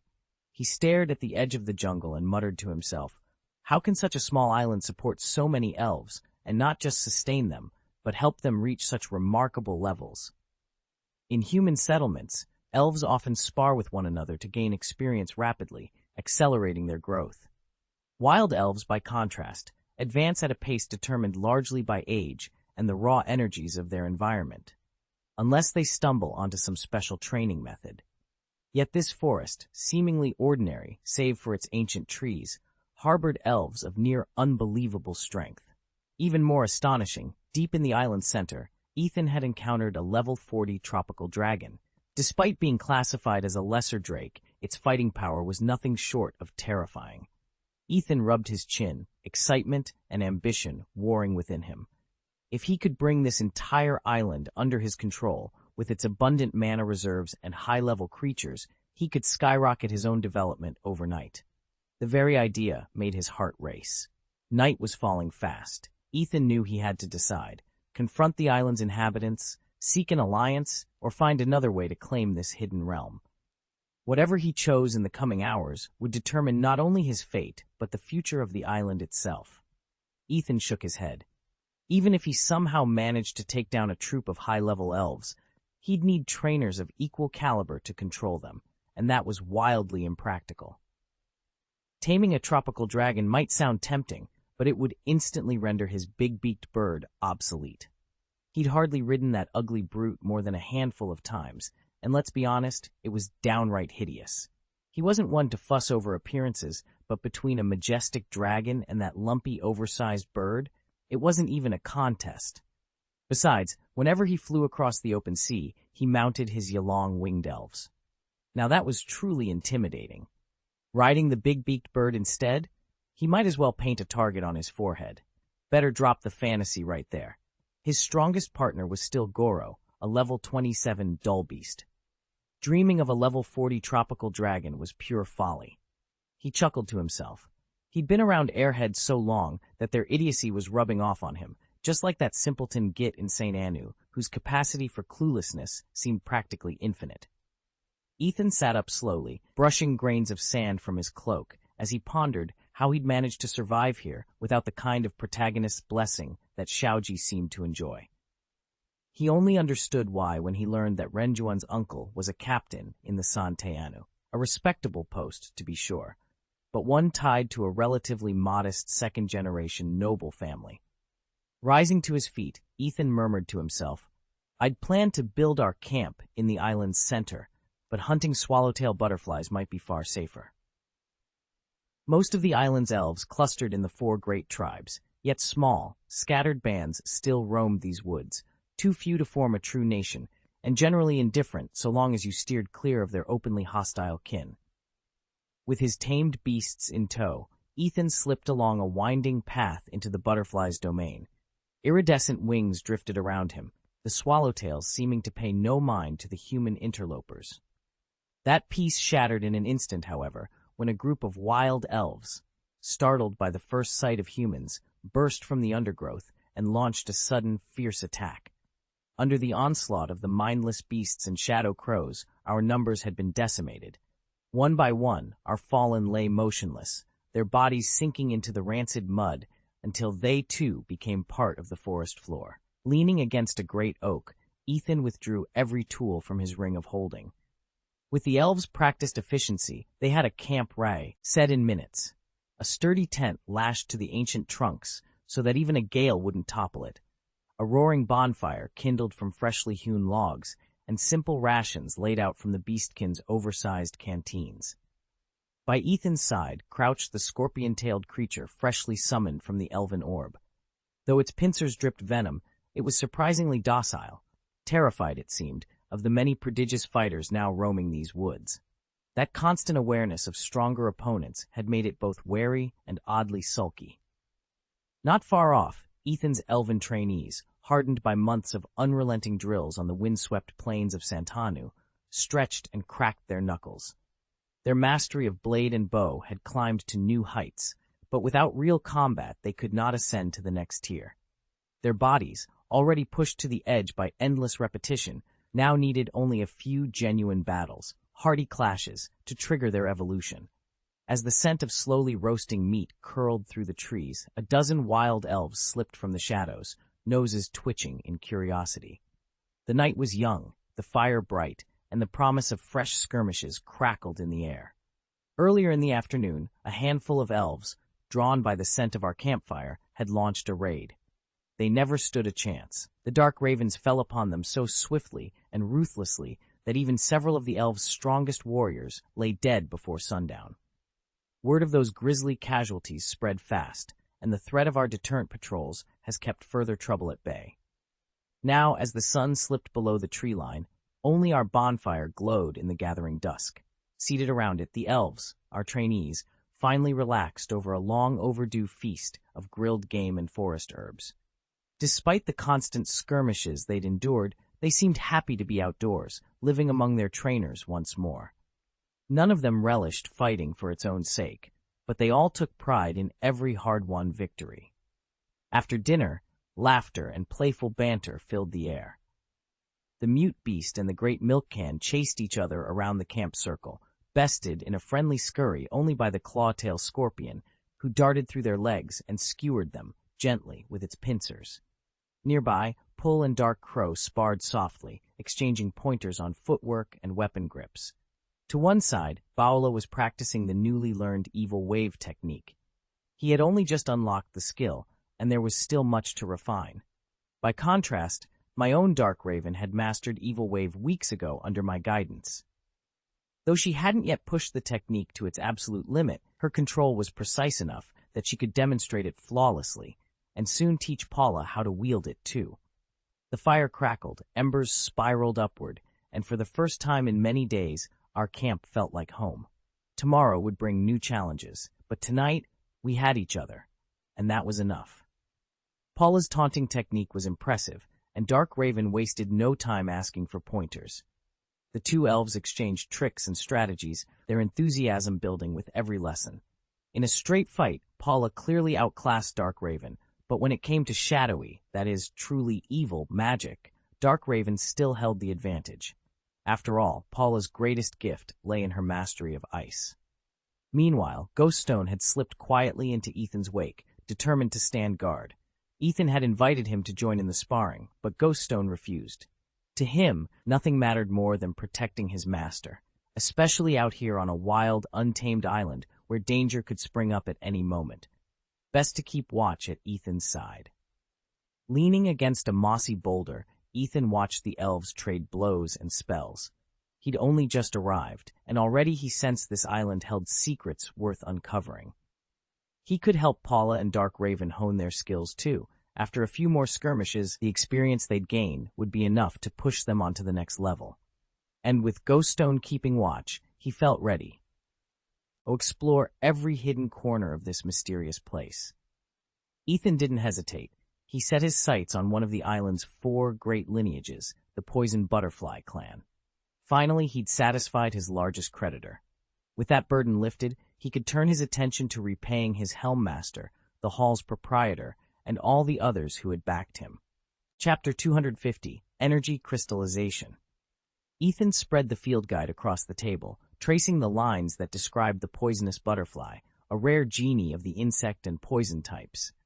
According to his notes, it was doubly vulnerable to flying, rock, fire, and psychic moves. To exploit those weaknesses, he'd assembled his strongest team. Savage Beast and Dark Crow would lead the assault, while Paula and Phantom Stone provided offensive support and crowd control. His scorpion-tailed scorpion, however, was far above the challenge's recommended level, too valuable to risk here, so he left it behind. Likewise, heavy shield tanks still lagged in training and wouldn't keep pace. Ethan decided to give it extra drills until it caught up. At dawn the next morning, a silver mist hugged the shoreline of an uncharted island. Ethan's feet sank into soft, black sand as he led his team inland. The air grew thick with humidity and the faint, sweet scent of wildflowers, an eerie calm before the storm. Soon they reached a grove of towering ferns, their undersides peppered with foam-like spores. Guarding the entrance were 5 poisonous butterflies, their ghostly white wings edged in violet. The moment Ethan stepped forward, the nearest butterfly unfurled its wings and launched a volley of amber dust. "Formation," Ethan called. Savage Beast lunged up to intercept the dust cloud, while Dark Crow soared overhead, beak gleaming with sharpened stone. Paula unleashed a blistering burst of spectral energy, and Phantom Stone slammed the ground with a shockwave. The guard butterflies reeled under the combined assault, their poisoned dust scattering harmlessly across the clearing. Within minutes, the last guardian fluttered to the ground. Ethan wiped sweat from his brow and surveyed the silent forest beyond. A faint glimmer of energy crystals flickered among the ferns, proof that he'd come to the right place. Steeling himself, he stepped deeper into the poisonous butterfly territory, ready for whatever lay ahead. Ethan pressed deeper into the forest, and every so often he spotted clusters of pink and white cocoons clinging to branches and bushes, or even carpeting the forest floor. They weren't as densely packed as the ones he'd seen in the hunting swallowtail forest, but their coloration was subtly different. The pods here, in the poisonous butterfly grove, were called shield cocoons.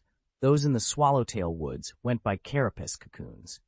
Though both varieties had evolved from Echinococcus ancestors, slight differences in their genetic personality values had sent them down distinct evolutionary paths. As he ventured on, Ethan encountered the largest grouping of ciliates he'd seen so far.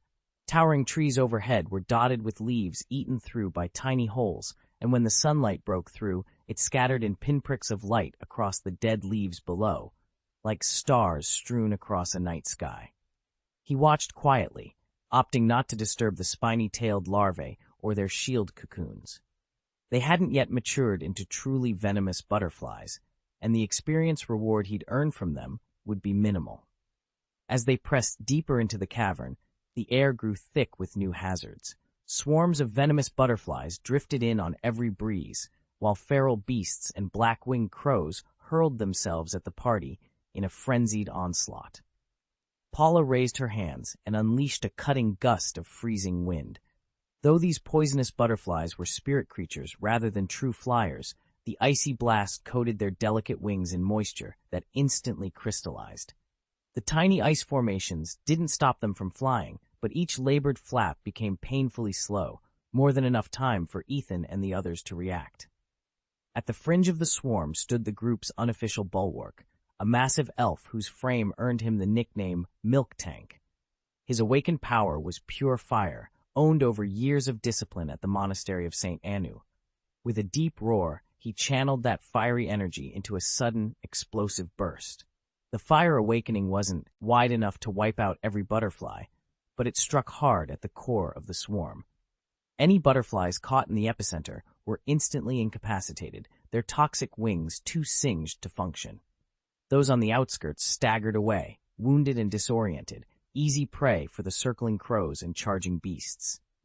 Thanks to Paula's frost winds and the elf's searing blast, the party finally gained the upper hand, carving a path through the chaos of wings, claws, and talons. Ethan had finally mastered the dark crow's weightlessness blessing and channeled the full fury of the wind's speed into his attacks. Now, a single wing strike could almost fell a poisonous butterfly outright. Of all his allies, his dumb beast companion struck the fastest and hardest. After each round of battle, Ethan would slip into meditation, letting his mind power swell into a rotating psychic storm. His mental energy rippled outward in concussive shockwaves, shredding targets from a distance. Nearly half the poisonous butterflies slain in those skirmishes fell victim to those spinning torrents of psionic force. Whenever his reserves ran low, Ethan would hand the dumb beast a few high-grade energy crystals and rest until his power recharged. Each recovery made his next burst of strength that much deadlier. At his side, Ghost Stone remained steadfast. It rarely launched the first attack, but whenever a poisonous butterfly tried to sneak in from behind, Ghost Stone struck swiftly and without hesitation. On several occasions, it even delivered the dying white-winged creatures to the claw-tailed scorpion coiled at Ethan's feet.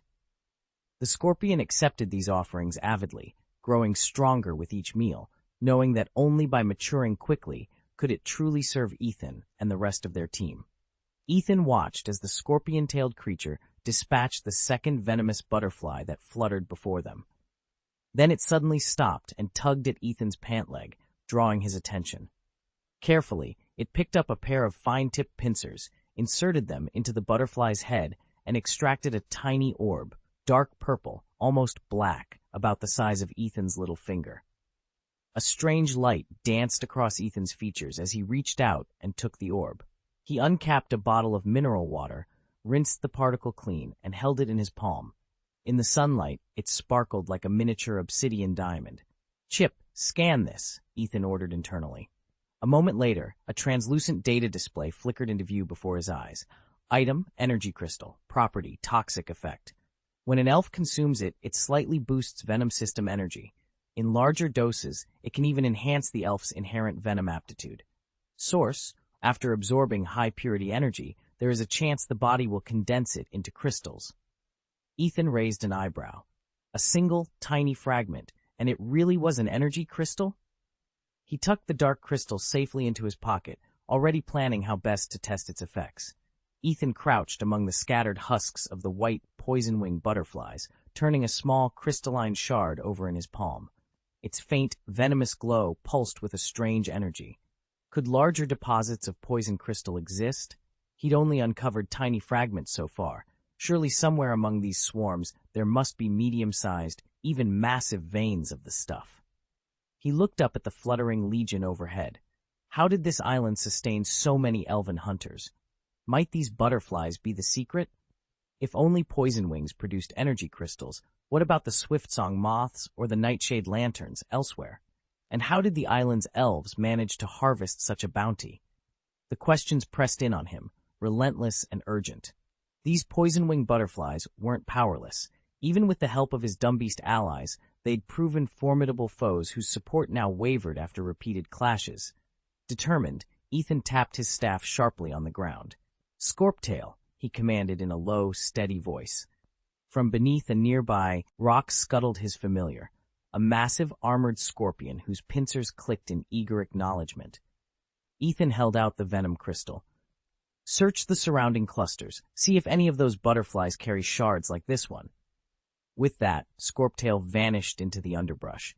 Ethan watched its armored back disappear among the swaying grasses, heart-pounding. If he could locate larger crystals or learn to cultivate the butterflies for greater yields, it might transform his mastery of toxicity. More than that, it could reveal how this island's lethal fauna had come to fuel an entire elven settlement, and Ethan was determined to uncover every last secret. Ethan crouched among the tattered bodies of poisonous butterflies, his gaze fixed on the small, shimmering crystals he'd just extracted. "Scorpio," he called to the scorpion-tailed scorpion at his feet. "Find every one of them." The creature's pincers clicked eagerly. It had already sensed the residual venom pulsing through those crystals, and it knew how potent they could be if absorbed directly. But Ethan's command held sway. Patiently, the scorpion swept across the clearing, probing each corpse for hidden energy gems. Nearly 100 butterflies lay scattered here, their wings matted with mud and decay. Under the scorpion's careful search, 30 small energy crystals emerged, 19 poison crystals and 11 insect crystals. No higher-grade shards appeared among them. Ethan skirted a rotting wing as he issued his next order. "Dark Crow, unleash your wind gust. Frostgale, accompany him with an ice barrier. Beasts of the pit, form the rear guard. Full power, then fall back on my mark." At once, the 3 summoned monsters surged into action. Dark Crow beat its wings in furious gusts, scattering the advancing butterflies. Frostgale's crystalline wind swept across the glade, freezing swarms mid-flight. The pit beasts snarled and braced themselves, holding the perimeter, but more toxic butterflies were descending through the trees by the score. Ethan frowned. "Now, pull back!" As his creatures obeyed, Ethan scooped up the last of the crystals. With his quarry secured and his summoned allies covering his retreat, he melted silently into the shadowed forest, already plotting his next move. Ethan smiled as he accepted their gift. "Thanks so much, guys," he said, tucking it away. "I really owe you one. No, scratch that. I owe you big time. First order of business, I need to sort out a monthly pass. And hey, if you've got any good ticket recommendations, let me know." Chapter 251, Action Detection. Once Ethan and his elves had driven the poisonous butterflies back, they emerged from the forest in high spirits. Together, they'd cut through swarms of venomous white butterflies, and even the scorpion-tailed beast had managed to harvest the energy crystals lodged in the fallen insects' bodies. Yet none of that compared to their real reward, a surge in experience. Ever since arriving at Sante Anu, the elves had been edging toward their next level, grinding day in and day out in training. Now, by vanquishing hundreds of level 20 poisonous butterflies in a single sweep, every elf's progress skyrocketed. Evenly distributed, the experience each one gained was substantial. But the biggest beneficiary of all was the simple-minded beast. Because its own attributes were poorly matched against these fluttering adversaries, the beast relied on the elves' support to strike freely, and strike it did. In one brutal exchange, it and a lone elf between them felled nearly half the attacking butterflies. As the last of the venomous creatures fell, Ethan surveyed his companions with satisfaction. Their combined strength had once again carried the day and raised them all to new heights.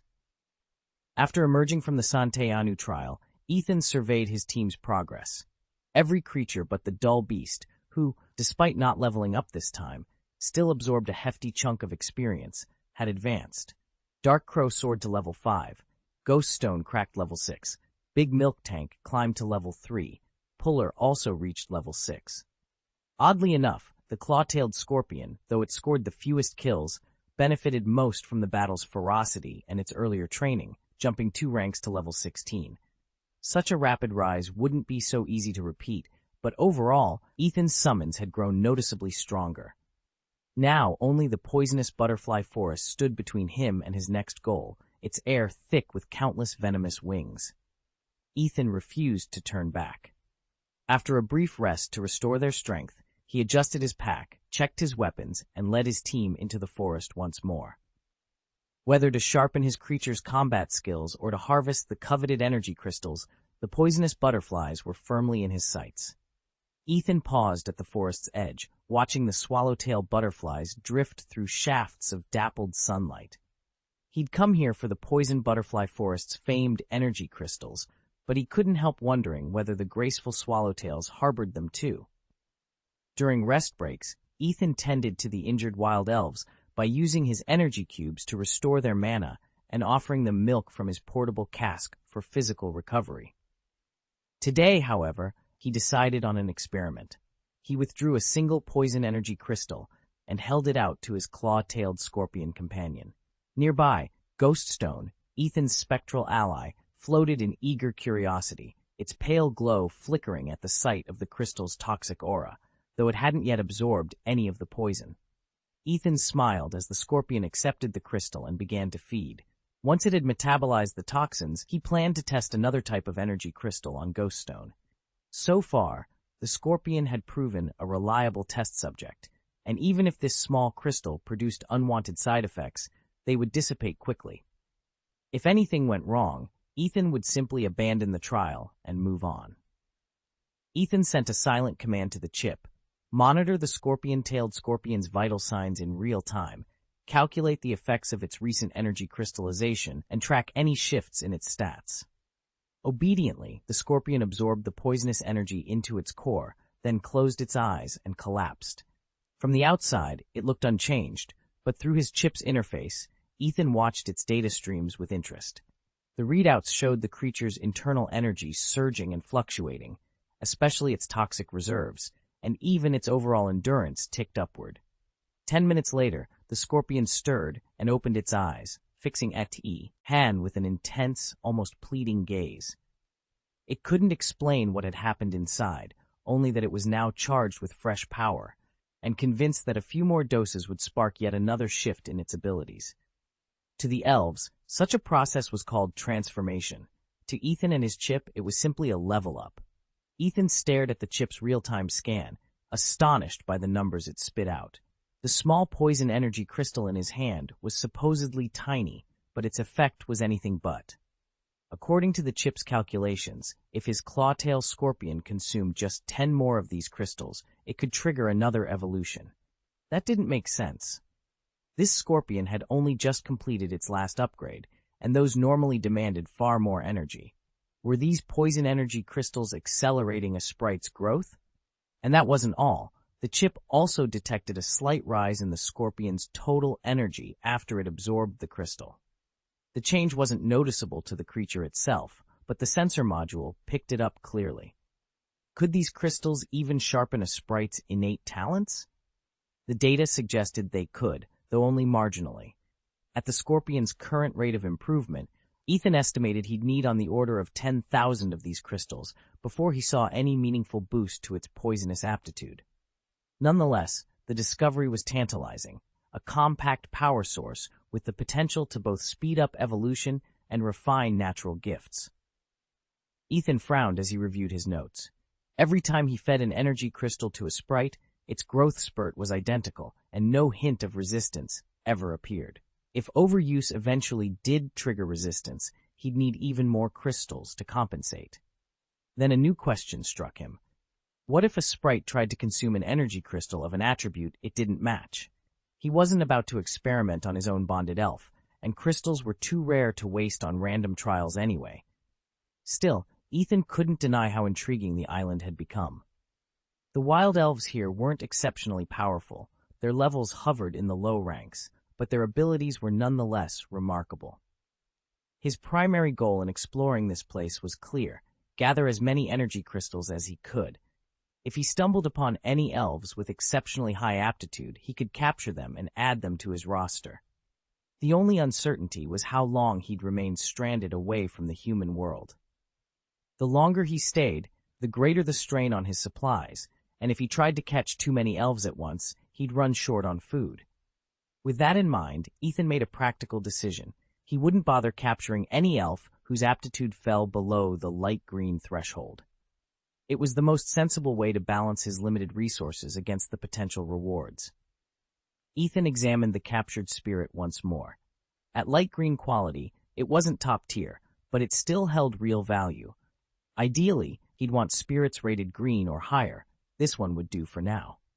After a half-hour's rest, the large milk tank support device hummed back to full power.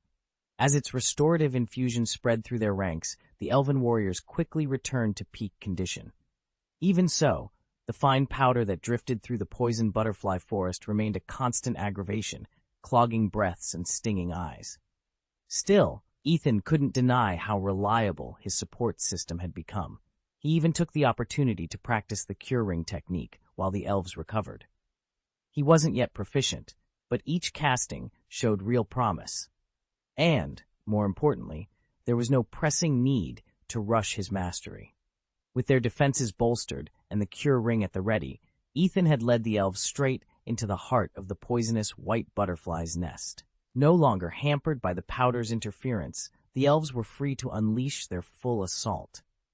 And yet, standing amid the clearing where the last winged creature fell, Ethan felt a niggling doubt. In every fierce skirmish, he'd sensed the absence of a true frontline meat shield to draw enemy fire, someone sturdy enough to hold the forward edge and protect the elves behind them. Without that solid barrier, he realized, the elves' safety was never completely guaranteed. Ethan wiped sweat from his brow and scanned the treacherous grove's edges. He couldn't afford to overlook any weakness, not with deadlier challenges surely waiting beyond the next ridge. Chapter 252. Can't Afford. After a short rest, Ethan led his elven companions back into the poison butterfly forest. No sooner had they stepped under its tangled canopy than the hive masters struck. 2 high-grade poison butterflies, each level 30, descended upon them, backed by vast swarms of lesser toxic winged insects. On paper, Ethan's elves outnumbered their foes. Their teamwork and magic could handle most predators, but the combined might of those elite butterflies, unleashing clouds of poison dust and razor-sharp wing strikes, proved too much. Within 30 minutes, the elves were in full retreat, Ethan himself calling the withdrawal. As they pulled back into safer ground, Ethan realized those 2 guardians were only the scouts of a far greater menace. If they managed to slay them, the true queen would surely awaken. He scanned his exhausted troops and let out a weary sigh. At this rate, we're nothing but scavengers on this island, he muttered. With so many enemies and no way to thin their ranks, we simply can't afford a full-scale fight here. The forest fell silent around them, broken only by the distant skitter of poisonous wings. The battle was far from over, and the island had already proven beyond their reach. Ethan stood at the edge of the clearing, gazing out at the dense thicket of pink-winged, venomous butterflies. He reminded himself, cut off from both sea and sky, the island's elves were already on the brink of extinction. Behind him rose the noble archway he'd constructed, an arcane teleportation gate that would keep his forces supplied and, just as crucially, whisk out any wounded before they could be surrounded. Individually, the elves were no match for the aggressive butterfly swarms, yet a drawn-out engagement could still grind his troops down. A quick scan of the chip implanted in his hulking, mindless guardian confirmed that the beast was on the cusp of a new upgrade, an advantage he intended to exploit when the moment was right. Not long ago, at the hunting swallowtail butterfly's domain, Ethan had discovered that the pink-venomed insects were deceptively vulnerable. A surprise strike had exacted a heavy toll, but in response, the butterflies had sealed off every pass, bristling with stingers and venom sacs. Realizing a head-on assault would now spell disaster, Ethan shifted tactics. He ordered his elven detachments to slip through a less guarded sector of the forest, while his beast companion recorded each waypoint for precise teleportation. No more massed charges, only swift, guerrilla-style raids to harass and exhaust the enemy. This would be a war of attrition. Inch by inch, strike by strike, Ethan would bleed the poisonous swarms dry and claim the island at last. Once again, Ethan pressed into the poisonous butterfly forest. Just as he'd predicted, the complacent butterflies, lulled by weeks of undisturbed foraging, had neglected their perimeter defenses. Seizing the opportunity, Ethan and his elven warriors struck fast and hard, bypassing every shield cocoon to target the butterflies themselves. When the skirmish ended, hundreds of white butterflies lay fallen, and Ethan gathered 34 gleaming energy crystals from their lairs. His loyal beast companion, ever eager for battle, also leveled up, reaching rank 28 and remaining the highest-level ally among Ethan's forces. No sooner had the elves begun to tire than a fresh wave of high-level butterflies swarmed their position. Anticipating the counterattack, Ethan recalled his elves with a ripple of temporal magic, granting them a precious moment to rest. With his troops safely withdrawn, the beast vanished in a flash, reappearing deeper in the forest. Ethan then redeployed his elves for a second strike. Over the next few rounds, attack, recall, reposition, and strike again, Ethan chipped away at the butterfly ranks. After 3 or 4 such assaults, the once numerous white butterflies were reduced to a hesitant few, their defenses broken and their forces trembling at the thought of Ethan's next move. Ethan darted through the dense undergrowth, heart-pounding. Every time he paused, even for a heartbeat, a swarm of red-eyed, venomous butterflies would burst from the shadows, hot on his heels. If he hadn't forced himself to sprint faster just now, the relentless insects would have torn him to pieces. In their desperation, the butterflies had begun suicidal dives. Even a dying insect could inflict grievous wounds on anything or anyone it struck. Realizing he had no choice, Ethan ordered the elves to fall back into the deeper reaches of the hunting Papilio forest. Today's assault was over. The butterflies were not only more frenzied than before, but also seemed to feed off sheer malice, ignoring their own safety for a final deadly strike. Even with his massive healing milk tank and a steady stream of high-grade energy cubes, Ethan felt every muscle tremble with fatigue. Push on now, and he risked irreversible injury. He halted the advance and signaled a retreat. There was no expectation of wiping out this vast butterfly colony in one day. Their numbers and resolve far outmatched a single strike force. Many of the lower-ranking flutters had already fallen to Ethan's blades, but the survivors, each averaging level 234, were too formidable to dispatch all at once. As the party regrouped among ancient trees, Ethan allowed himself a moment's respite. Tomorrow, they would press the fight again. But tonight, they would heal, rest, and prepare for the next inevitable ambush in Papilio's poisoned domain. At dusk, Ethan collapsed against a mossy boulder, chest rising and falling with the afternoon's exertion. Before him lay 121 small energy crystals, each one glowing faintly in the gathering shadows. Not a single medium crystal had appeared yet. Those remained as elusive as ever. With his drop rate hovering around 1 in 3, he'd felled nearly 300 poisonous white butterflies alongside his loyal beast companion just to amass today's haul. No wonder the once suffocating swarm of venom-winged insects had finally thinned to a trickle. He still winced at the memory of the one butterfly he couldn't defeat. It wasn't underranked. It proudly bore its light green crest, but in the chaos of a large-scale skirmish, you can't afford a single lapse. One slip could shatter the entire formation, and that near miss had almost scattered his whole team. That was exactly why they desperately needed a tank-style elf, a solid meat shield who could draw enemy ire while the rest of them dealt damage from safety. Without such a frontline guardian, every ranged fighter in their party had to split focus between unleashing spells and scrambling to dodge blades. Finding a battle-tested tank on such short notice was impossible. That recruitment would have to wait until after Ethan conquered the ultimate trial. "All right, that's enough for today," said his trainer, a veteran elf warrior, stepping from the tree line. She gathered the crystals into a leather pouch and offered him a steady, encouraging glance. Rest now. Before you sleep, replay today's battle in your mind, how you applied each skill, where you excelled, and where you hesitated. That reflection will be just as valuable as any victory. Ethan pressed glowing energy cubes into each elf's hand, watching their exhaustion fade as the tiny orbs sparked with renewed vigor. Once every elf had been fed, he shrugged into a simple apron and set about cooking dinner over the crackling campfire. The air soon filled with the rich scent of simmering root stew and roasted mushrooms. Although the towering milkmaid elf offered to help, Ethan politely declined. She hadn't joined many fights today, but her healing bells had produced vast quantities of precious medicinal milk, so much that her slender form now looked almost gaunt. As Ethan stirred fresh vegetables into the bubbling stew, the forest's tranquility began to shift. At the edge of their clearing, a band of feral elves emerged, their savage aura snapping the hunting swallowtail butterflies into sudden retreat. Ethan and his elves shared this small corner of the swallowtail's territory, relying on the butterflies' uncanny sensitivity to warn them of danger. True to form, the insects had detected a coppery blood-like scent, the unmistakable mark of the poisonous butterfly elves, drifting in from the shadowed grove ahead.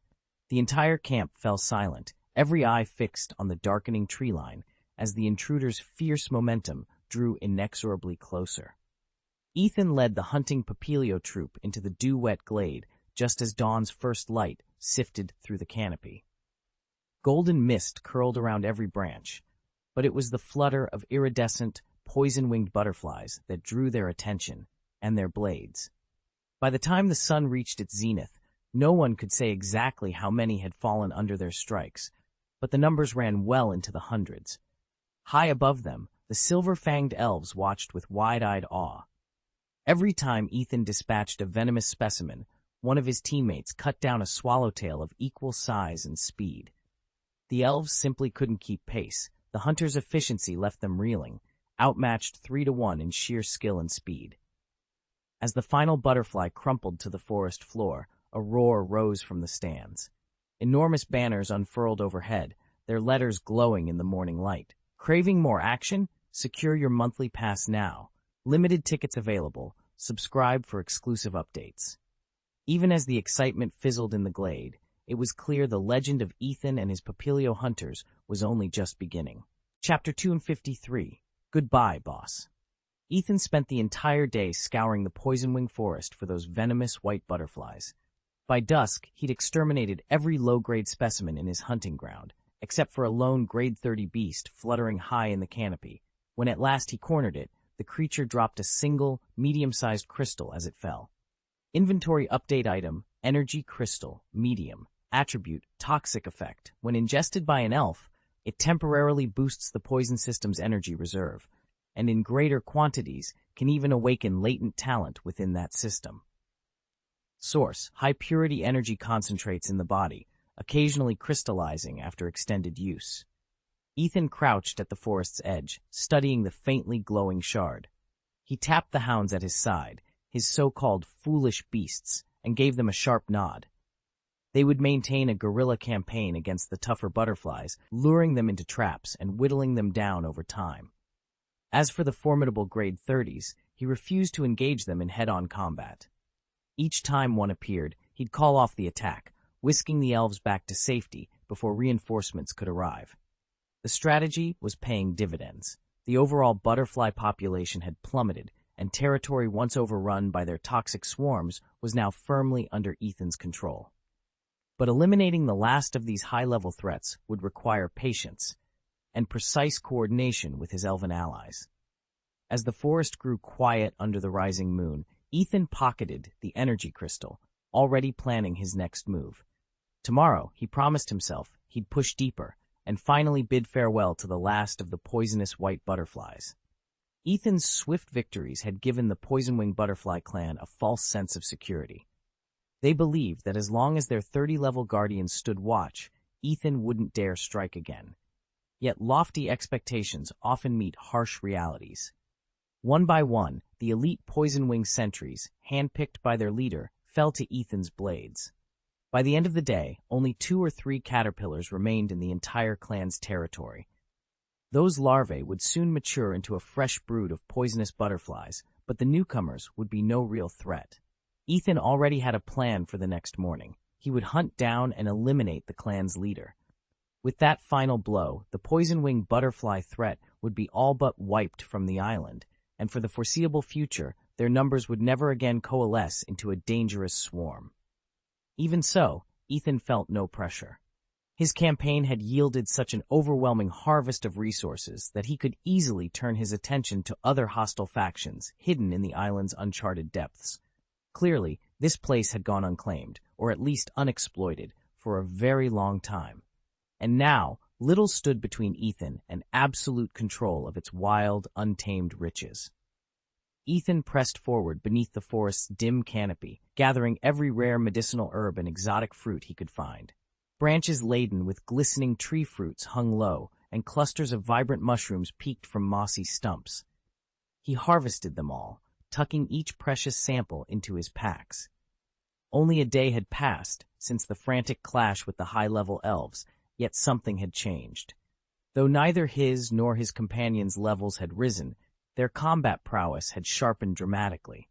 Ethan felt it in the way his strikes flowed with greater precision, and even the claw-tailed scorpion at his side had begun to execute its basic skills flawlessly. By dawn, he led the elves back into the poisonous white butterfly forest. Night's lingering haze of toxic powder had thinned, and golden sunlight now pierced the mist, illuminating the trees and ferns up to 10 meters away. The forest floor, carpeted in a tapestry of fallen leaves, yielded softly under Ethan's boots. All around, shield cocoons stirred and issued low roars. Ethan spared them only a sidelong glance. These creatures, though newly evolved, posed little threat to him at his current rank, and they granted almost no experience points. He refused to squander his energy on them when the forest's true master awaited farther in, the dreaded, poisonous butterfly lord. With his party by his side and supplies secured, Ethan pressed onward, ready for the next, far greater challenge. Ethan moved to the very center of the white venom butterfly grove, where the monarch of the colony hovered in silent welcome. In the days since their first clash, the monarch had come to understand Ethan's purpose. He meant to wipe out every last butterfly in this forest, though he had no quarrel with the shield cocoons protecting their eggs. That revelation eased some of the monarch's tension. Even if it perished today, the caterpillars burrowed in the undergrowth would soon rebuild their ranks. The growth rate of these insects was astonishing. Ethan offered a small, knowing smile. So you've realized what I came to do. You even unlocked the potential of your most promising brood to stand against me. Beneath the dripping foliage, only the monarch remained to face him. All the newly emerged butterflies, low in rank but by no means harmless, had already been dispatched at his approach. The grove fell into a tense hush, as if the very air awaited the reckoning to come. Ethan's gaze never wavered. "Your forest ends today," he said softly. "No more hiding in cocoons, no more larval reinforcements, only you and me." The monarch's wings shivered, venomous droplets beating along its barbed edges. Somewhere in the gloom, caterpillars churned and chewed their way toward the light, but for now, all eyes were on the lone warrior who had come to destroy a kingdom of poison. After 2 days of battle, Ethan realized that his strategy wasn't to slaughter every poisonous butterfly in his path, but to hunt only the highest-level specimens. It made sense. Those were the ones granting him the most experience points, and he was evidently stockpiling that power for the young elves who followed him. The pink-winged butterfly queen watched him warily. She had clawed her way to this rank through decades of honing her abilities, and she stubbornly refused to bow before anyone, least of all this human. Yet when she examined the elves by Ethan's side, she saw youths whose raw strength far outshone her own. It was obvious that Ethan had trained them himself from the ground up. If he could mold them into such formidable fighters, what heights might his own power reach? The thought both awed and angered her. Still, her pride would not let her submit.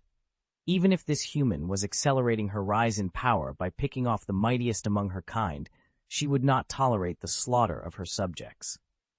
She would fight. Her dignity demanded no less. Ethan met her gaze steadily. Golden light danced behind his eyes as he accessed the data he'd just gleaned from his latest victory. The queen's statistics and her vulnerabilities appeared before him, neatly cataloged. There would be no hesitation this time. Ethan tapped the holographic display hovering before him. The entry scrolled by in neat columns. Race, elf, poisonous butterfly, green, gender, female. Level, 34 attributes. Insect, toxic characteristics, comp eyes, carried item, leader's momentum, minor boost to elf qualifications. Genetic skills, none. Innate abilities, wind control, psychic force, poisonous powder, moonlight shroud, venom blast, phantom ray, silver whirlwind, barrier of light, aerial drift, toxic aura. Teachable techniques, bug bite, signal flare, disorienting hiccup. Learning restrictions, none. Leader's momentum, Ethan murmured, recalling the first time he'd seen that very artifact back on the trial island. He'd infiltrated the giant needle beehive and claimed victory over its queen, only to discover she'd carried the same relic. As far as he knew, only one boss in each monster group ever bore that kind of exclusive prop. Defeating the queen might allow him to obtain it, but the item was intertwined with her essence. He'd have to secure it whole, or risk shattering it forever. He studied the rest of her stats. No genetic skills made her straightforward to read, but her basic arsenal was anything but simple. She could whip up cutting gusts, blind her foes with shimmering moonlit powder, or unleash deadly venom blasts. Her wings could spin into a silvery whirlwind of razor-sharp scales, and if cornered, she could project a solid wall of light or drift out of reach on silent currents of air. Ethan's eyes flicked to the creature itself, a pale green butterfly with compound eyes that gleamed like polished jade. Despite her delicate frame, every statistic screamed danger. He closed the data panel, tightened his grip on his sword, and took a steadying breath. If he was to claim that leader's momentum and add it to his own collection, there was no turning back now. The queen awaited, and so did the challenge of his next great victory. Ethan surveyed the strange balance of the elven realm. Here, worms were granted explosive breeding rates and rapid growth, but their potential size and lifespan were strictly capped.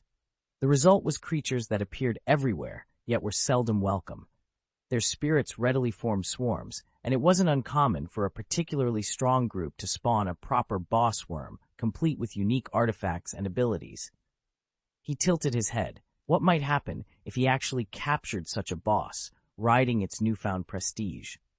Back when he first tested the island, he'd wanted to try, but the conditions had never allowed it. Perhaps now the moment had finally come. Yet at the thought of the poisonous butterfly leader's formidable rank, he pushed the idea aside. If it survives the fight, we'll subdue it and see what it can do, Ethan said softly, glancing at his companion, the poisonous butterfly, poised and watchful. Whether she understood him was anyone's guess. If we fail, well, I suppose I'll just look the fool. Chapter 254, Goblin Maneuvers. Ethan stood at the edge of the scorched clearing, surveying the aftermath of the poisonous white butterfly swarm he'd just annihilated. He hadn't bothered to capture a specimen. There simply wasn't time or energy in the heat of battle. And truth be told, these insects had a low growth ceiling. Their max potential was far below that of the giant needle bees, which could over-evolve into formidable creatures and command high prices. Only the swarm's leader, a level 34 green-rank poisonous white butterfly, might have been worth keeping. But even that one wasn't enough to risk sending his elves in solo. He turned to his 4 elven summons, eyes gleaming with determination. "All right, team," he called.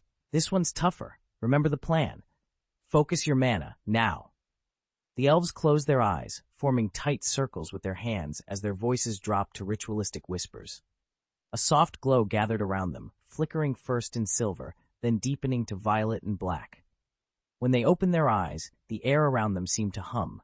"Stunning strike," the first elf chirped, a thin wave of force rippling outward. "Dark crow," cried the second, shadowy feathers taking shape behind her.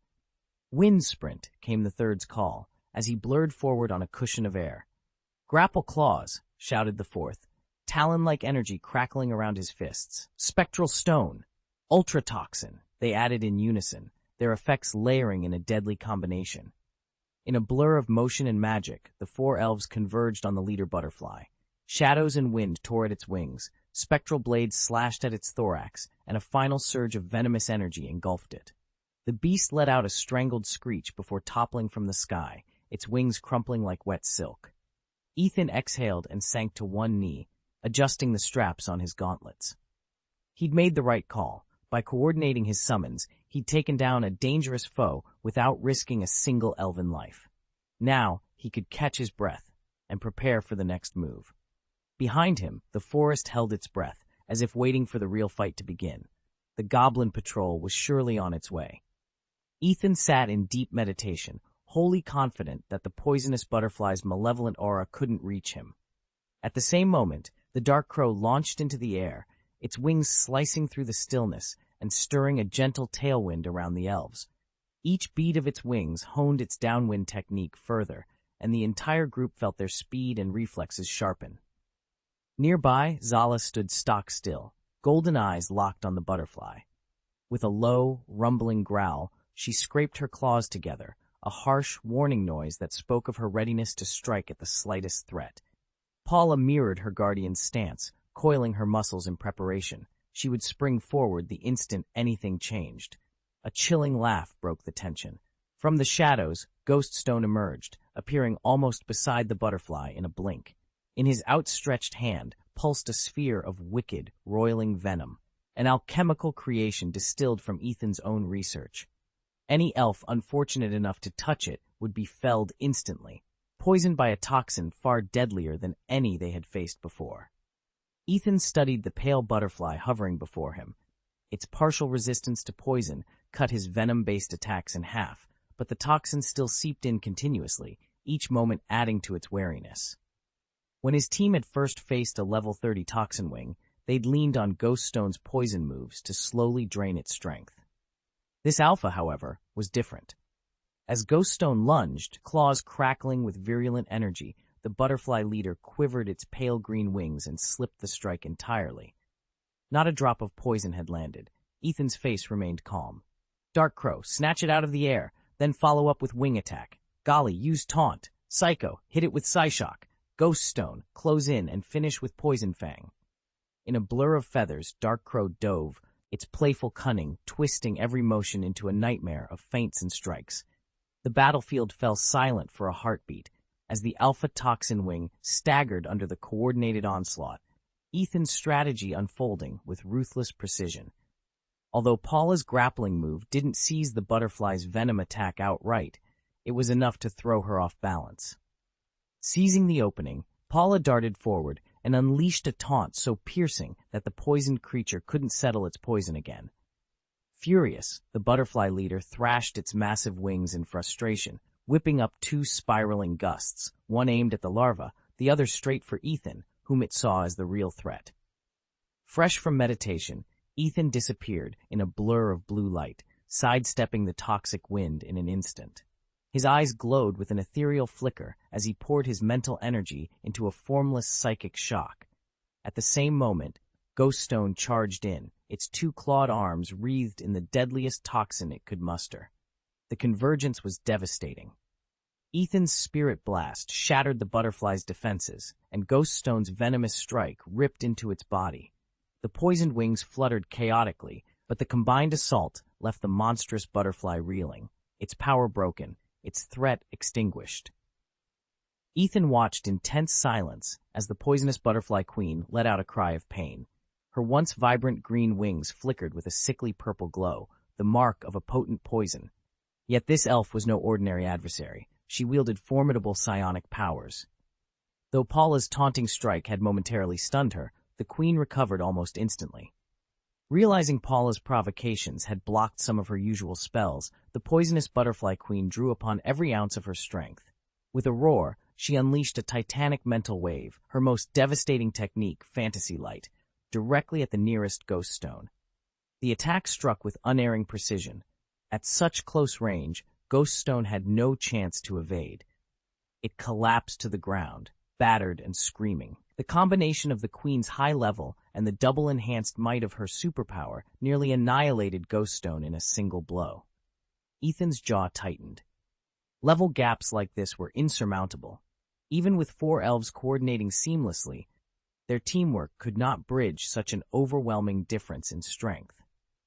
Paula's provocation had only managed to suppress the poison butterfly leader's abilities twice before its effect faded. Just then, the dark crow materialized in a swirl of black light, its broad wings slicing through the air as it dove straight at the butterfly leader. With a thunderous crash, the crow struck home, and the leader instinctively siphoned its dark energy to shove Ethan's elven ranks back, buying herself precious space. "Ghost Stone, sleep," Ethan called out, his voice sharp. "Somnolent beast, seal her phantom rays, pull her in, icicle crash, repel her. Ghost Stone and Dark Crow, keep up the pressure with your wings." A hush fell over the somnolent beast as a ripple of binding magic formed around it. Like a phantom chain, that energy shot toward the butterfly leader, but she beat her wings once and shattered the spell before it could take hold. The attempted immobilization shattered against her dark aura. Then, as though summoned by her triumph, an eerie melody pulsed through the battlefield, causing the butterfly leader's form to quiver in time with its haunting notes. Sunlight poured down onto the poison butterfly's wings, instantly knitting its wounds.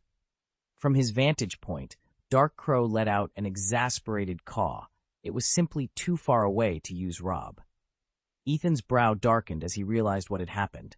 The butterfly must have used Wing Attack to reposition itself directly under the sun's rays and trigger its healing ability.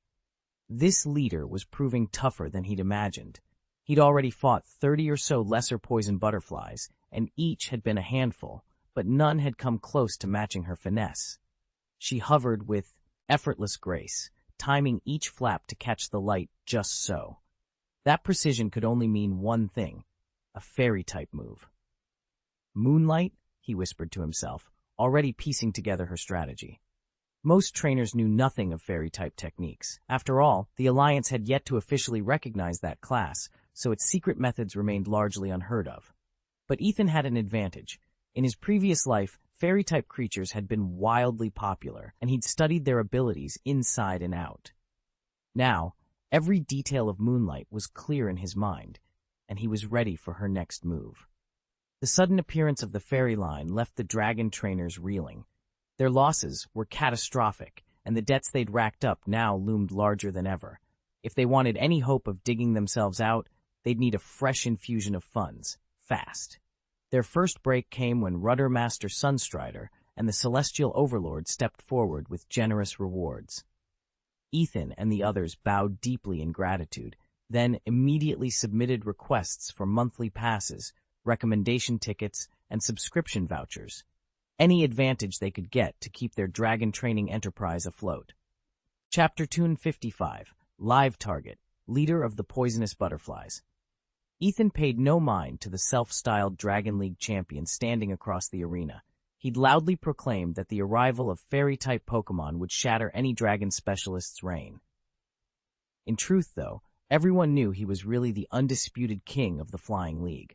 No one dared challenge him out of fear. Yet even he couldn't deny the truth. Fairy types had upset the old balance, and dragons were no longer untouchable. None of that concerned Ethan. Very few people understood fairy types well, only a handful of academics studying the phenomenon, and not even the Alliance had solid information. He briefly wondered if tipping off the Alliance earlier might have boosted his own standing, but he dismissed the thought. Right now, the only thing that mattered was the battle ahead, toppling the poison butterfly leader before him. With that single objective in mind, Ethan steadied his breathing, ready to make his move. Ethan watched in mounting frustration as the poison butterfly lord flitted in place, its wings aglow with soft, silvery light. With a graceful gesture, it invoked fairy moonlight. Every scar and wound he and his allies had inflicted moments ago vanished into thin air. Only the merest traces of venom still simmered beneath its iridescent carapace, a reminder that the creature itself was a poisonous spirit. By suppressing its innate toxins twice over, it had blunted its own venom's potency, so the residual poison barely registered. Still, that's no ordinary toxin, Ethan reminded himself. Even a trace of this poison would sap his strength over time. On his right, Paula steadied herself and unleashed her icicle crash. A spear of crystalline ice hurtled toward the butterfly lord, but the spirit, Lulled into slumber by the enchanted ghost stone Paula had planted earlier, drifted out of the icicle's path and remained fast asleep. In other words, her strategy had worked. The butterfly lord was harmless for the moment. Yet Paula scowled. "Too slow," she muttered. "Powerful, yes, but it needs to be faster if I'm going to land it." Ethan nodded. They'd seen it again and again. Ice magic packed a punch, but its casting time left too many openings. He filed that away for later practice. The previous exchange had ended in a stalemate. Neither side was decisively ahead. Now the dark crow swooped in, an ebony-feathered ally with razor-sharp wings, and disregarded subtlety altogether. With deafening beats of its wings, it slammed into the still slumbering butterfly lord, talons and feathers raking in unrelenting assault. Ethan braced himself for the next move. The battle was far from over. Only now did it truly begin. The dark crow's wings were still stinging from the poison butterfly's last strike, and the butterfly used that opening to dodge almost every incoming attack. Fewer blows landed than the dark crow's trainers had hoped. "Dumb beast, cut off its escape routes with psychic shock," Ethan called out. "Crow, blind it with electric flash, then finish with a freezing fist. Ghost stone, follow up with dream seal and dream eater. Lock it down." At his command, the beast's psychic energy flared, forming an invisible barrier that hemmed the poison butterfly in. Crow's feathers crackled with electricity as it swooped in, the flash of light momentarily blinding their foe before its iced fist slammed home. Ghoststone drifted off the ground, eyes rolling back as a grotesque, grinning specter appeared across its misty visage. In one swift motion, it closed the distance to the butterfly leader, ready to drag it into a nightmare from which there would be no waking. Ethan watched intently as Ghoststone invoked dream words once more. Instead of calling on a poisonous skill, the ghostly mask, using its ghost face technique, darted forward and struck the poisonous white butterfly leader, instantly sapping her speed. Ethan allowed himself a small, satisfied nod. Slowed and off balance, the butterfly couldn't dodge Dark Crow's wing assault. The blow landed squarely, sending her spiraling into the air. Before she could recover and beat her wings, the dumb beast unleashed a psychic shock, overwhelming her venomous system for a second time. Seizing the moment, he sprang forward, frost energy crystallizing around his fist. In one fluid motion, he channeled the full power of the ice system into a massive, ice-clad punch that hurled her back to the ground with bone-shaking force. Dazed and wounded, the butterfly leader tried to flee. But Ethan was already 2 steps ahead. "Ghoststone, dream words again," he commanded. At his words, the ghostly mask materialized in a swirl of pale light. The dumb beast leapt forward, closing the gap in an instant, and unleashed his signature neonly water gun. A torrent of freezing water engulfed the butterfly, and within moments, she was encased in a flawless shell of ice, her defeat sealed. Ethan didn't give the poison butterfly leader a moment to regroup. "Dark Crow, taunt," he barked. The shadowy raven shot forward in a wisp of darkness, its piercing cry echoing across the arena and silencing the butterfly's next move. Before it could react, Ethan turned to Ghoststone. "Use toxic." Ghoststone's ethereal form wavered as it unleashed a shimmering green mist. Though this phantom elf's toxic attack carried only half its usual potency, the poison's lingering embrace would wear the butterfly down relentlessly over time. A faint hiss followed as the toxic spores settled into the battlefield's cracks and clung to the butterfly's wings. Seizing the opening, Ethan called out, "Zala! Water gun! Now!" Within an instant, Zala charged. Bolstered by Ethan's supercharged training energy, the concentrated jet of water struck with the force of a high-pressure cannon. The butterfly leader was blasted off its feet, skidding across the ground before slamming onto the arena floor in a spray of dirt and debris.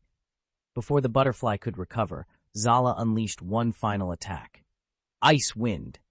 A gale of frigid air swept across the battlefield, turning the soaked ground to slick frost and sending shards of ice glittering in all directions. The temperature plummeted, and the agony of the poisoned butterfly's burns and bruises was magnified by the biting cold. Cornered, poisoned, and frozen, the leader could do nothing but struggle against Ethan's calculated onslaught, its defeat all but certain.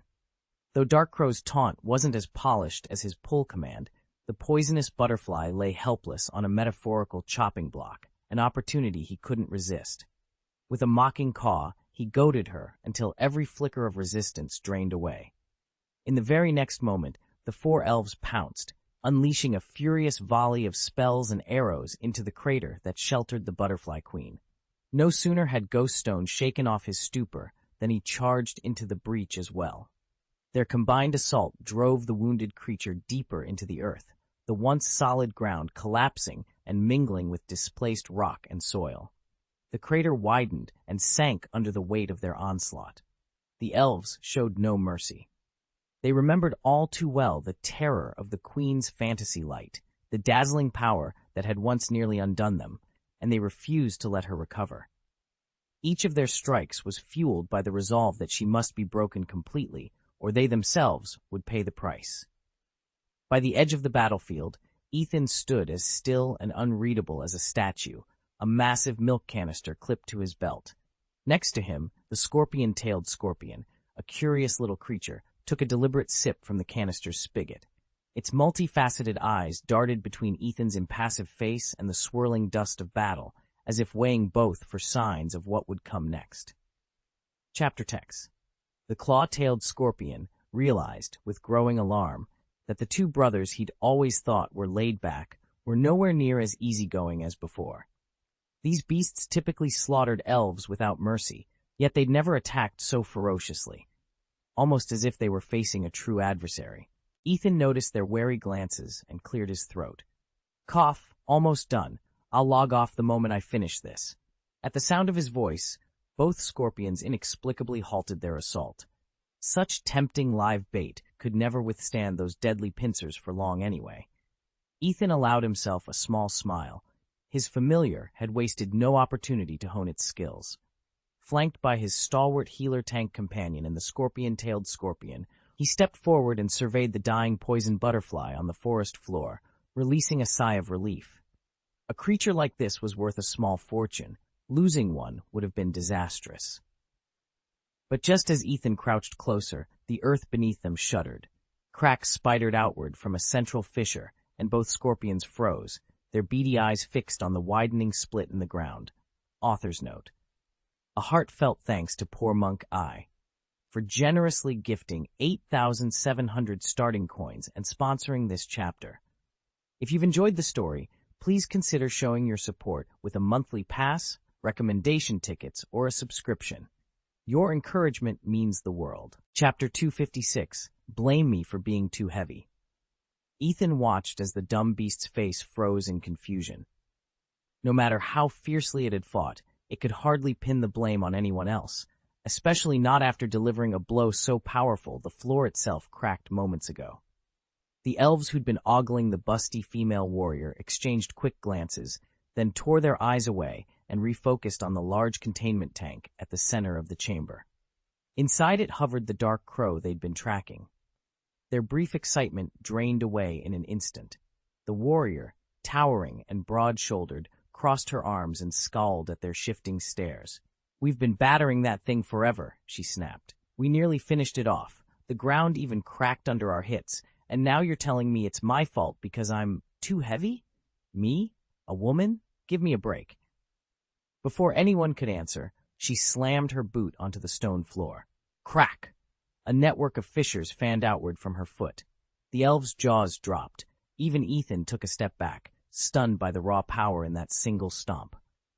The warrior stared at the shattered ground in disbelief.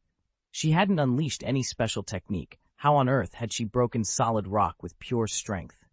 Silence fell over the chamber as they all eyed the fragmented floor and the dark crow suspended in its tank. Clearly, there was much more to learn about both the warrior's hidden power and the ominous creature they'd come to face.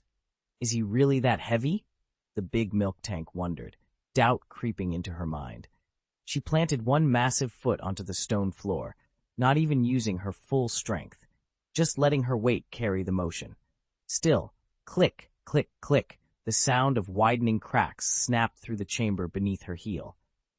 A circle of elves scattered around her froze in alarm. They'd been teasing the big milk tank, joking that she was perfectly sturdy, impervious to anything short of an earthquake. None of them expected the floor itself to fracture under her weight. Desperation flickered across the big milk tank's face. "Am I? Really so heavy? She muttered, glancing down at the fissures. Have you been eating too much? Her voice trembled between indignation and embarrassment.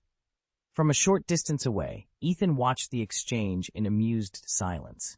He caught the elves' wide-eyed stares and shared a knowing look with them, though he never lifted a finger to help. Instead, the corners of his mouth twitched into a small, self-satisfied smile. Reaching into his coat pocket, he drew out an elf ball. With a practiced flick of his wrist, he sent it arcing into the deep pit beside the cracked floor. The poisonous butterfly leader screamed as it was sucked into the ball, its wings folding against its back. A soft click, and the ball snapped shut. Ethan tucked the elf ball away and sauntered over to the big milk tank. He reached up and gently touched the top of her head, feeling the two small horns that jutted up from her smooth hair. She stiffened under his hand, but he merely nodded and stepped back. Elf captured, crisis averted, and the mystery of the floor's strange fragility left for another day. Ethan grinned and ruffled the great, lumbering creature's neck. All right, no more razzing you, milk tank. You're not fat at all. You've just hit the perfect weight. At his words, the massive beast seemed to come back to life. It clutched the nearest rock for support, huge eyes brimming with tears as it stared up at Ethan, silently begging for more praise. Ethan couldn't help but laugh. Come on, you big lug. Stop standing there looking doleful. He gave Milk Tank a reassuring pat, then strode confidently to the center of the clearing. Quiet down, everyone, he called to the other beasts. Let's see what's underfoot. He knelt and pressed his palm against the earth. The ground had already given way beneath Milk Tank's weight. It must be hollow below. The realization dawned on the giant creature, too. It wasn't its bulk that cracked the soil, but an empty void, waiting underneath. It shot a reproachful glare at the skittish pack standing behind them, who shrank back, remembering all too well how Milk Tank had once laid waste to the Abigwai in a single, furious rampage. None of them dared provoke it again. Ethan's beast bowed its head and activated its extrasensory perception. Almost instantly, it detected that the spot where the massive milk tank had stood concealed the entrance to an underground tunnel. The hiding place had been nearly perfect until the ground tremors from the beast's savage assault on the poison butterfly loosened the soil and cracked the earth at the tank's base. Another secret chamber below? Ethan murmured, rubbing his chin. Could this be why the elves on this island have reached such astonishing levels of power?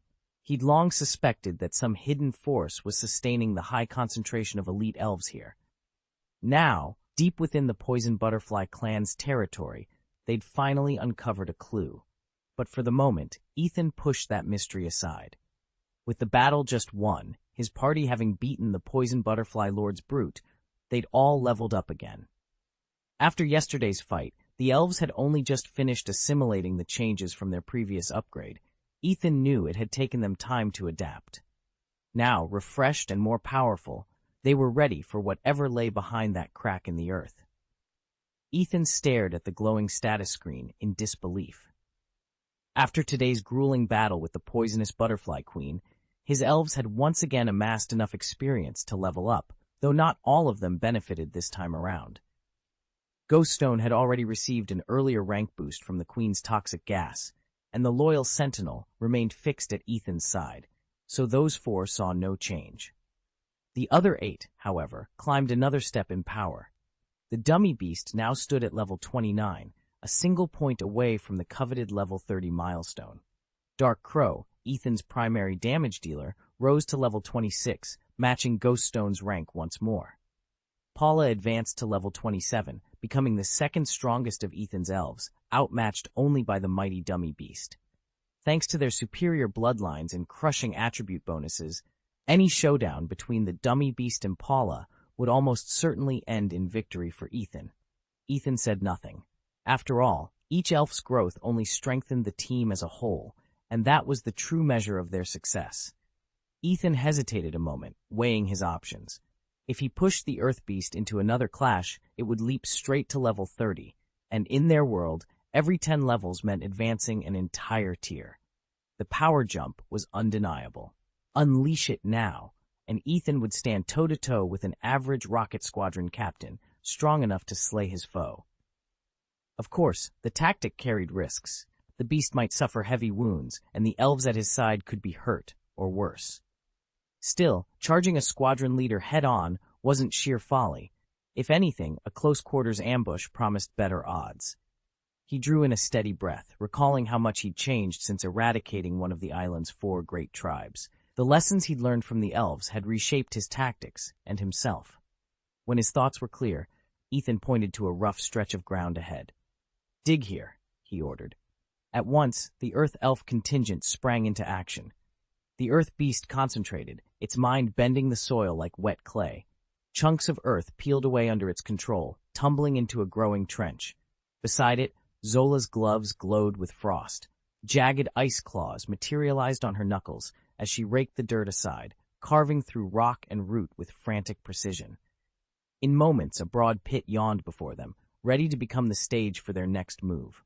Ethan crouched low, brushing aside loose stones. At his right side, the dark raven, its glossy black plumage barely ruffling in the still air, watched him with bright, intelligent eyes.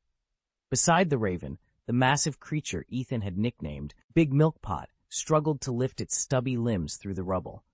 Both beasts were eager to help, but neither had much talent for excavation. A few feet ahead, however, their claw-tailed companion proved to be the real expert.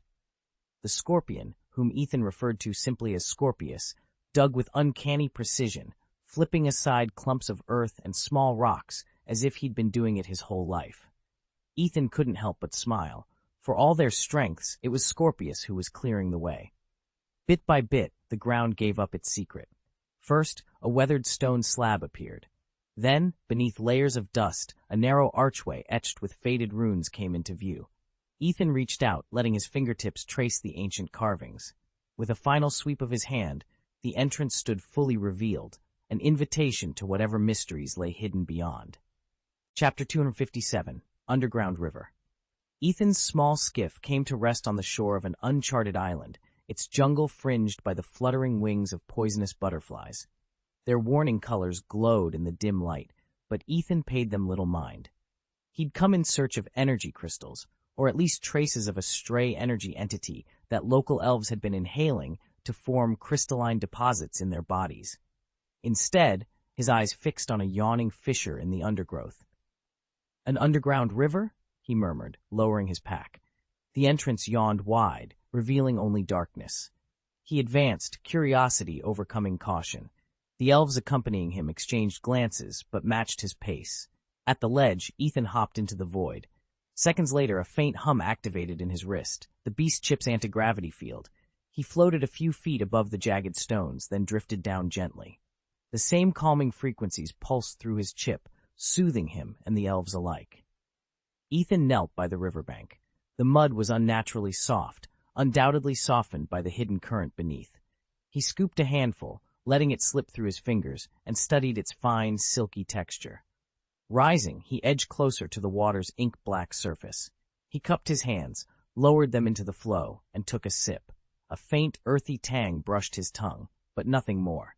He inhaled, detecting only the mild scent of wet stone.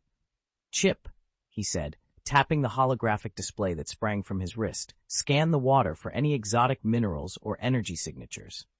A gentle hum answered as the chip began its analysis. Ethan folded his arms and watched the dark river ripple under the unseen current.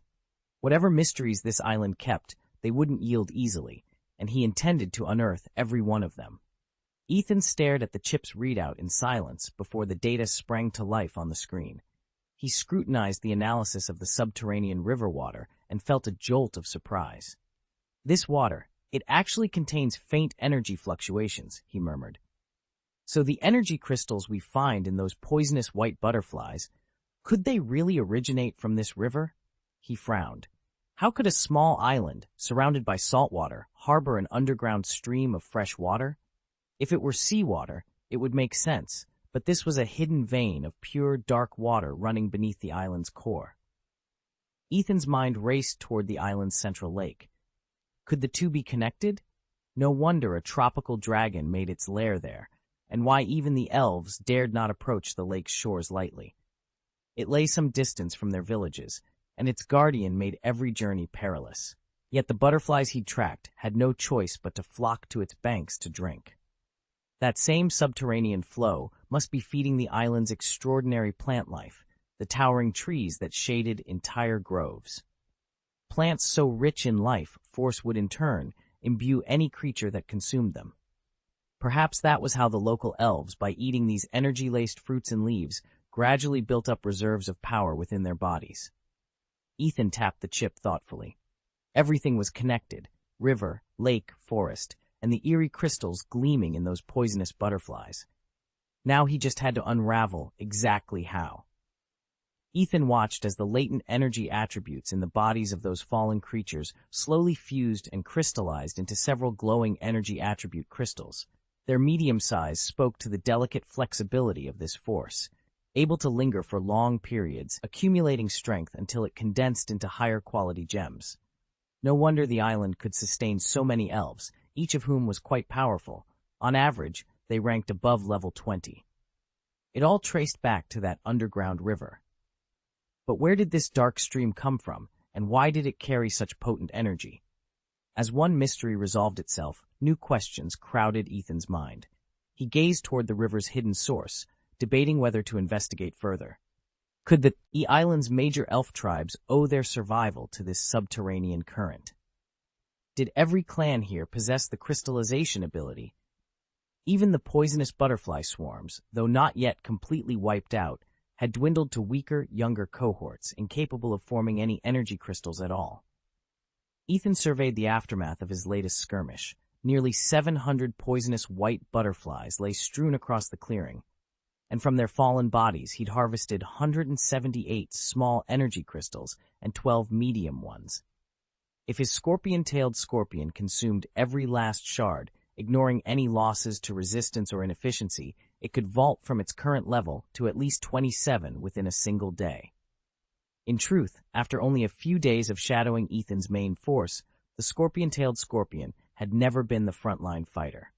Instead, it scavenged every scrap of energy it could find, picking off the weakest butterflies and leeching power from the battlefield. Even so, it had already climbed to level 17. In other words, fewer than 200 crystals translated into a 10-level leap.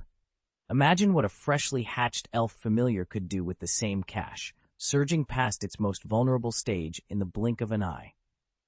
And leveling isn't the only benefit. The more energy crystals a summoned creature absorbs, the more it refines the wizard's elemental attunement. Right now, Ethan's scorpion-tailed companion holds only a light cyan attunement.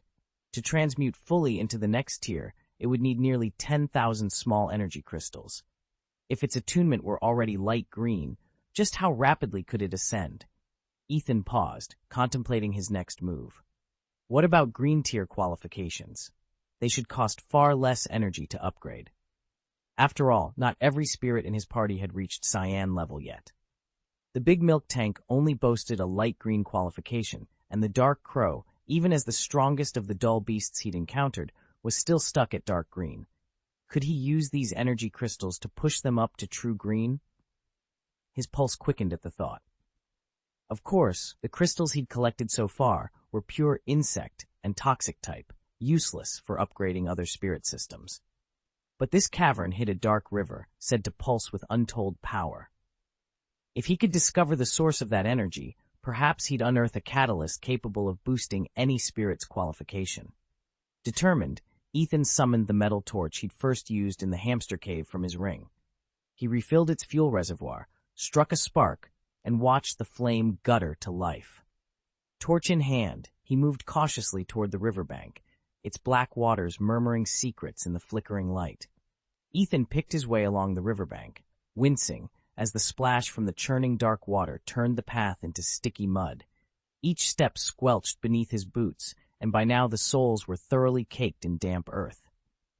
Yet he couldn't help but notice how rich the soil looked, nearly vibrating with latent energy.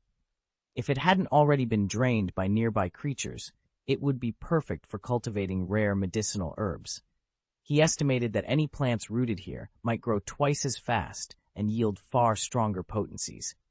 Further downstream, a few weary elves knelt and scooped up handfuls of water, sighing with relief as its cool sweetness washed away their fatigue.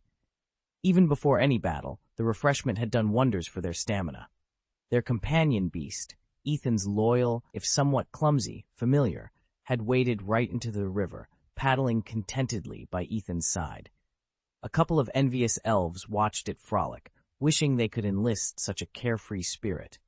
Ethan set down his pack and unscrewed several glass flasks. With steady hands, he filled them from the flowing water. Though its magical vitality was faintly diffused among the currents, he knew each bottle would still grant a welcome boost when they needed it most. Securing the stoppers, he slung the flasks back over his shoulder and led the group onward, boots he, vi but spirits lighter.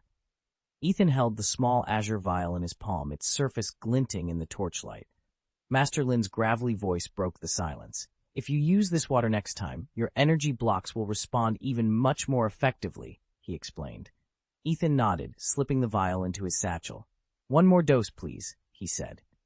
Then, pausing thoughtfully, he added, "And I'd like to sign up for a monthly pass. Those premium access tickets and the recommended session subscription would really help my training."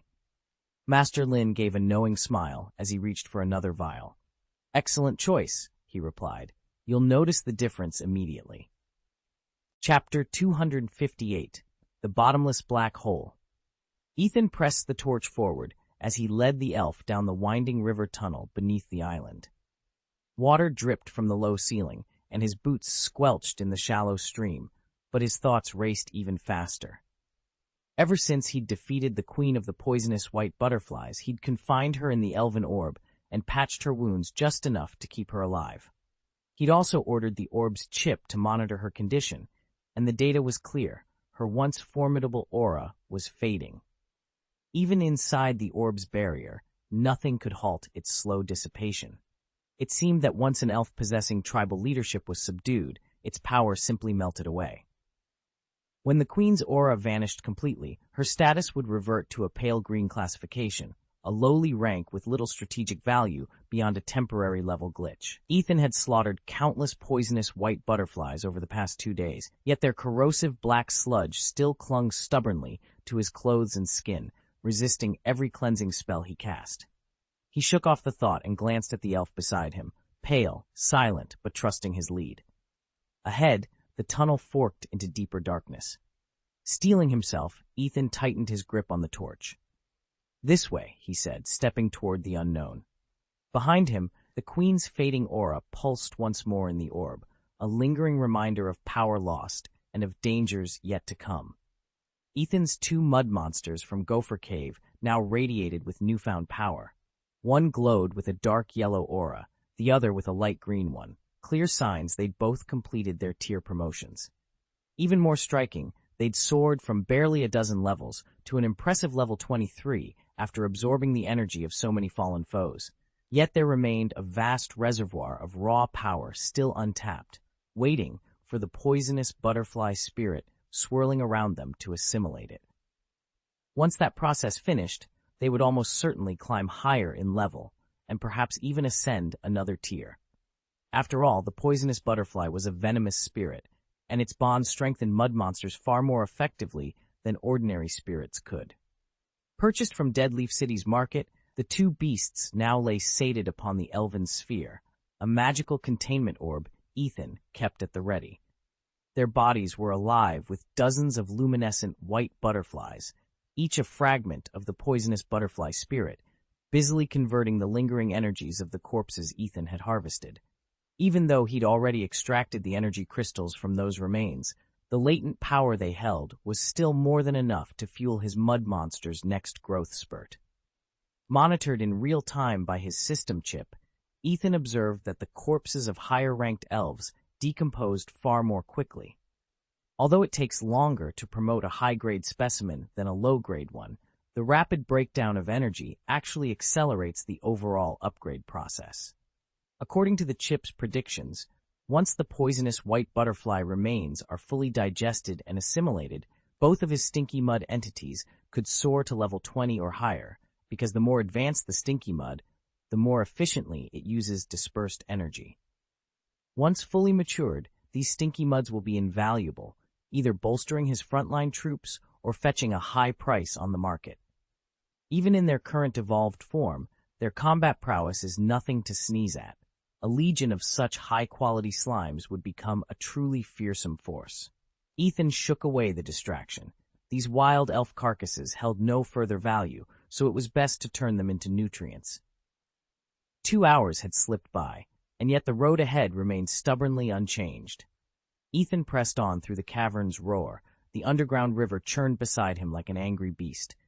His companion, a strange telepathic creature, had surfaced from the turbulent waters and now floated at his side, its rippling form glowing faintly in the darkness. He relied on this creature's uncanny sense of the hidden power coordinates he'd set earlier, and right now it was confirming that they were almost directly beneath the island's central lake.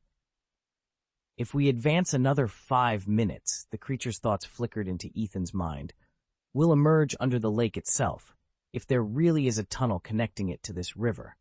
Ethan nodded, steeling himself. Whether this subterranean current truly fed into the placid waters above or not, he intended to find out. He picked his way around jagged rocks, each step echoing in the void. 5 minutes later, he stopped short, struck dumb. Above him, where rock should have formed an archway, there was nothing but a silvery membrane, stretched taut like the surface of a soap bubble. Through its translucent curve, he could see the lake's calm, moonlit expanse above, duck shadows drifting across moonbeams in the water, and beyond them, the star-bright sky. The membrane quivered in the river's gusts, and at its center was a tiny breach, no wider than a finger. Water from the lake pressed through, forming a subtle bulge around the hole. Ethan's heart pounded. This delicate film was all that separated him from the lake. One wrong move, and he'd break through into the depths above. He exchanged a tense look with the creature. Whatever lay ahead, they were on the threshold of something extraordinary and perilous. Ethan peered down into the yawning aperture at the center of the lake. Beneath it lay a bottomless void of inky blackness, yet from its depths spurted a slender, relentless column of water. The stream rose steadily, piercing the lake's surface and then vanishing again, as though the lake itself were part of a hidden cycle. He blinked in disbelief. The water in the central basin wasn't draining downward. It was being pumped up from this unfathomable chasm. Where did that water come from? What mysterious force lay at the heart of the void? Driven by equal parts wonder and trepidation, Ethan reached out. His fingers brushed against a thin, membrane-like layer stretched just beneath the lake's surface. It felt cool, almost silky. Gently, he slipped the tip of a green-tinged shard of wood under the edge of the film and pried it upward. What he discovered left him breathless. Instead of mud or stone, there lay an entire hidden realm populated by tiny, luminescent water elves, creatures so rare they were spoken of only in legend. They hovered inside the chamber, each figure barely larger than his hand, their translucent forms glowing softly in the dim light. Unaware of Ethan's presence, they drifted along the underside of the membrane, plucking minuscule organisms from its surface. Below them, iridescent fish weaved through the water. As they foraged along the lake bed, their frantic movements churned fine clouds of sediment that spiraled upward, feeding the life of this secret grotto. It was a self-sustaining world, unseen by any who walked above. Ethan held his breath, entranced by the delicate ballet of elves and fish, a hidden ecosystem sustaining the central lake from the depths of a bottomless black hole. Ethan stood at the water's edge of the central lake, staring into a darkness that seemed bottomless. Just beneath the surface, he sensed layers of silt drifting in the current. He couldn't see them clearly, but their presence made the depths even more mysterious. What kind of enchantment or mechanism could conceal a lake this thoroughly? And who possessed the power to create such an illusion? Suppressing the pounding in his chest, he fixed his gaze on the yawning black hole at the lake bed. It was swallowed by shadows. There was no way to tell if anything lived down there. Curious, he scooped up a pebble and tossed it in, expecting it to vanish into the void. Instead, the stone struck an invisible barrier, skimmed across the surface, and was carried away by the gentle flow of the water. A membrane? The hole was sealed by something unseen. He couldn't peer past that veil, and even if he could, he had no means to retrieve whatever lay hidden below. Such a barrier, he reasoned, could only be woven by divine beasts, and not the ordinary kind. Only the legendary creatures, like the temple's ice-winged guardians or the rare lightning birds bound to priestly rites, were said to command that level of power. Yet even among those exalted beings, few, if any, might possess this particular gift. As he watched the lake's placid surface, Ethan wondered what secrets lay entombed in the darkness beyond reach. Maybe it isn't even human, Ethan thought to himself. No matter how I look at it, I'm still too weak to unravel this island's true secrets. He sighed and pushed the dark river mystery to the back of his mind. Once he'd grown stronger, he'd return, and this time he'd learn exactly what's behind that eerie phenomenon. He turned to leave, but at that moment, the mute creature by his side reached up and tugged on his pant leg.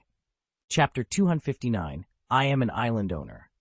Ethan stared in awe as the creature levitated several energy crystals, each nearly the size of his fist, before him. "Energy crystals this big," he whispered, his voice edged with disbelief. The soft glow from the crystals illuminated the beast's sleek hide, casting dancing lights across the cavern walls. His scanner chip classified them as medium-sized energy crystals, the same grade he'd been harvesting from level 30 poisonous butterflies. Yet these specimens were extraordinary. Whereas all the medium crystals he'd gathered so far together barely filled a single palm, each of these measured crystals alone occupied his entire hand, and there were a dozen of them, hovering in midair. He reached out and lifted one, feeling its surprising heft. This wasn't some random mineral growing in a rock seam, it was pure condensed energy. Blocks this size were considered rare, top-tier loot, worth a small fortune if he could sell them. Ethan's heart pounded at the thought. Such a haul could bankroll his island dream many times over. The creature's telepathic presence pulsed with quiet insistence, as if it understood his amazement. As Ethan turned the crystal in his hand, the cave's echoing stillness seemed to acknowledge his unspoken plan. With discoveries like these, owning an island might no longer be a distant fantasy, but a very real future. More importantly, these crystals have no elemental attributes. Any elf can use them, and they can even enhance an elf's innate aptitude. Ethan's heart skipped a beat. He'd never seen anything like this. While he could steadily raise an elf's level, boosting their fundamental qualifications had always been impossible. Even if these attribute-free crystals weren't a guaranteed success, their potential made them priceless. "Stupid beast, where on earth did you find these?" Ethan snapped, unable to hide his urgency. The creature, the so-called dumb beast, blinked, its vacant eyes suddenly gleaming with that same strange blue light. At the shore of the dark, yawning lake beside the black hole, 4 fist-sized crystals shimmered into existence. As a superpowered elf himself, the beast sensed subtle energy fluctuations no other elf could perceive, spotting crystals invisible to everyone else. It carefully scooped them up, one by one, and dropped them into Ethan's pouch. When Ethan glanced back, the beast gave a small, apologetic shake of its head, as if to say, "That's all I can do," and turned away into the shadowed trees. Ethan closed his pouch and stared at the dark water, already plotting how he'd test these extraordinary finds. Ethan studied the 9 fist-sized energy crystals arrayed before him. These crystalline formations were the condensed outflow of the black hole's raw power, accumulating drop by drop at its exit over untold years. He'd never seen so many at once. His integrated chip chimed in with a cautionary readout. Unleashing all 9 crystals at once could trigger an explosive surge in an elf's level. Superficially, that sounded tempting, instant advancement, near godlike power, but the risks were too great. Leveling up too rapidly would outpace the body's ability to adapt, leaving an elf unable to control their new skills or execute fluid combat maneuvers. Their physical growth would lag behind their magically enhanced rank, causing qualification degradation, a catastrophic drop in overall potential. In short, brute forcing the crystals would undermine more than it granted. Instead, Ethan reminded himself the only safe route was to blend each crystal's energy with the proper auxiliary herbs and reagents, then administer them in carefully measured doses. That method ensured maximum absorption, steady strength gains, and true mastery of every new ability. He took a deep breath. 9 crystals might fuel a monumental leap, but only if wielded with patience and precision. Better to temper power with prudence than risk everything in a single, uncontrollable burst. Ethan stared at the small, claw-tailed scorpion resting beside the glowing energy cur. Estelle. He knew all too well that feeding one tiny toxic crystal directly to the creature wouldn't yield much, if anything at all. The real power lay in combining them with other energy blocks, or better yet, integrating them into an energy block production array. With a quick gesture, he tapped the implant at his temple. "Chip, run an analysis on these energy crystals. I want a few usage schemes, prioritized by efficiency and safety." A faint mechanical whir echoed in his mind. Acknowledged. Mission parameters set. Analyzing. Estimated completion time, 48 hours. Ethan nodded. If the chip already contained data on these crystals, there had to be established protocols for handling them. He refused to feed them to his elf familiar until he'd identified the best method. Anything less might trigger uncontrolled growth, weaken its foundation, and ultimately limit its potential. His eyes narrowed as a new thought surfaced. "The Dark River," he muttered. "It only manifests within the poisonous butterfly community's domain, flanked by singularities on both sides. There has to be at least one accessible conduit here." He fell silent, mind racing with possibilities. If he could locate and tap that Dark River node, he might unlock a way to harness the crystal's power safely and transform them into something far more potent than raw toxins. Ethan paused at the water's edge, staring into the inky flow of the Dark River. If his hunch was right, there had to be more fist-sized energy crystals buried downriver. He gestured to his companion beast, letting it pick up the trail, and together they skirted the far side of the central lake. Sure enough, just as Ethan had predicted, the creature began to paw eagerly at the muddy bank. Within moments, it unearthed 7 lustrous, fist-sized energy crystals, and, tucked between them, another half-formed shard, barely as big as half a fist. Ethan studied the river's course.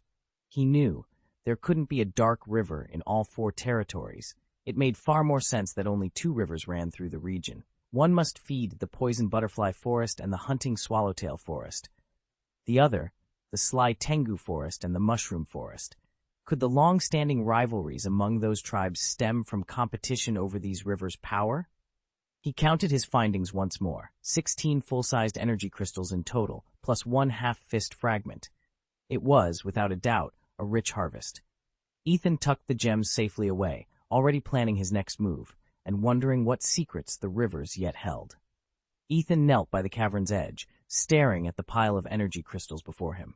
Each translucent gem pulsed with raw power, a medium-sized cluster formed over decades by the stray energies leaking from the black hole overhead.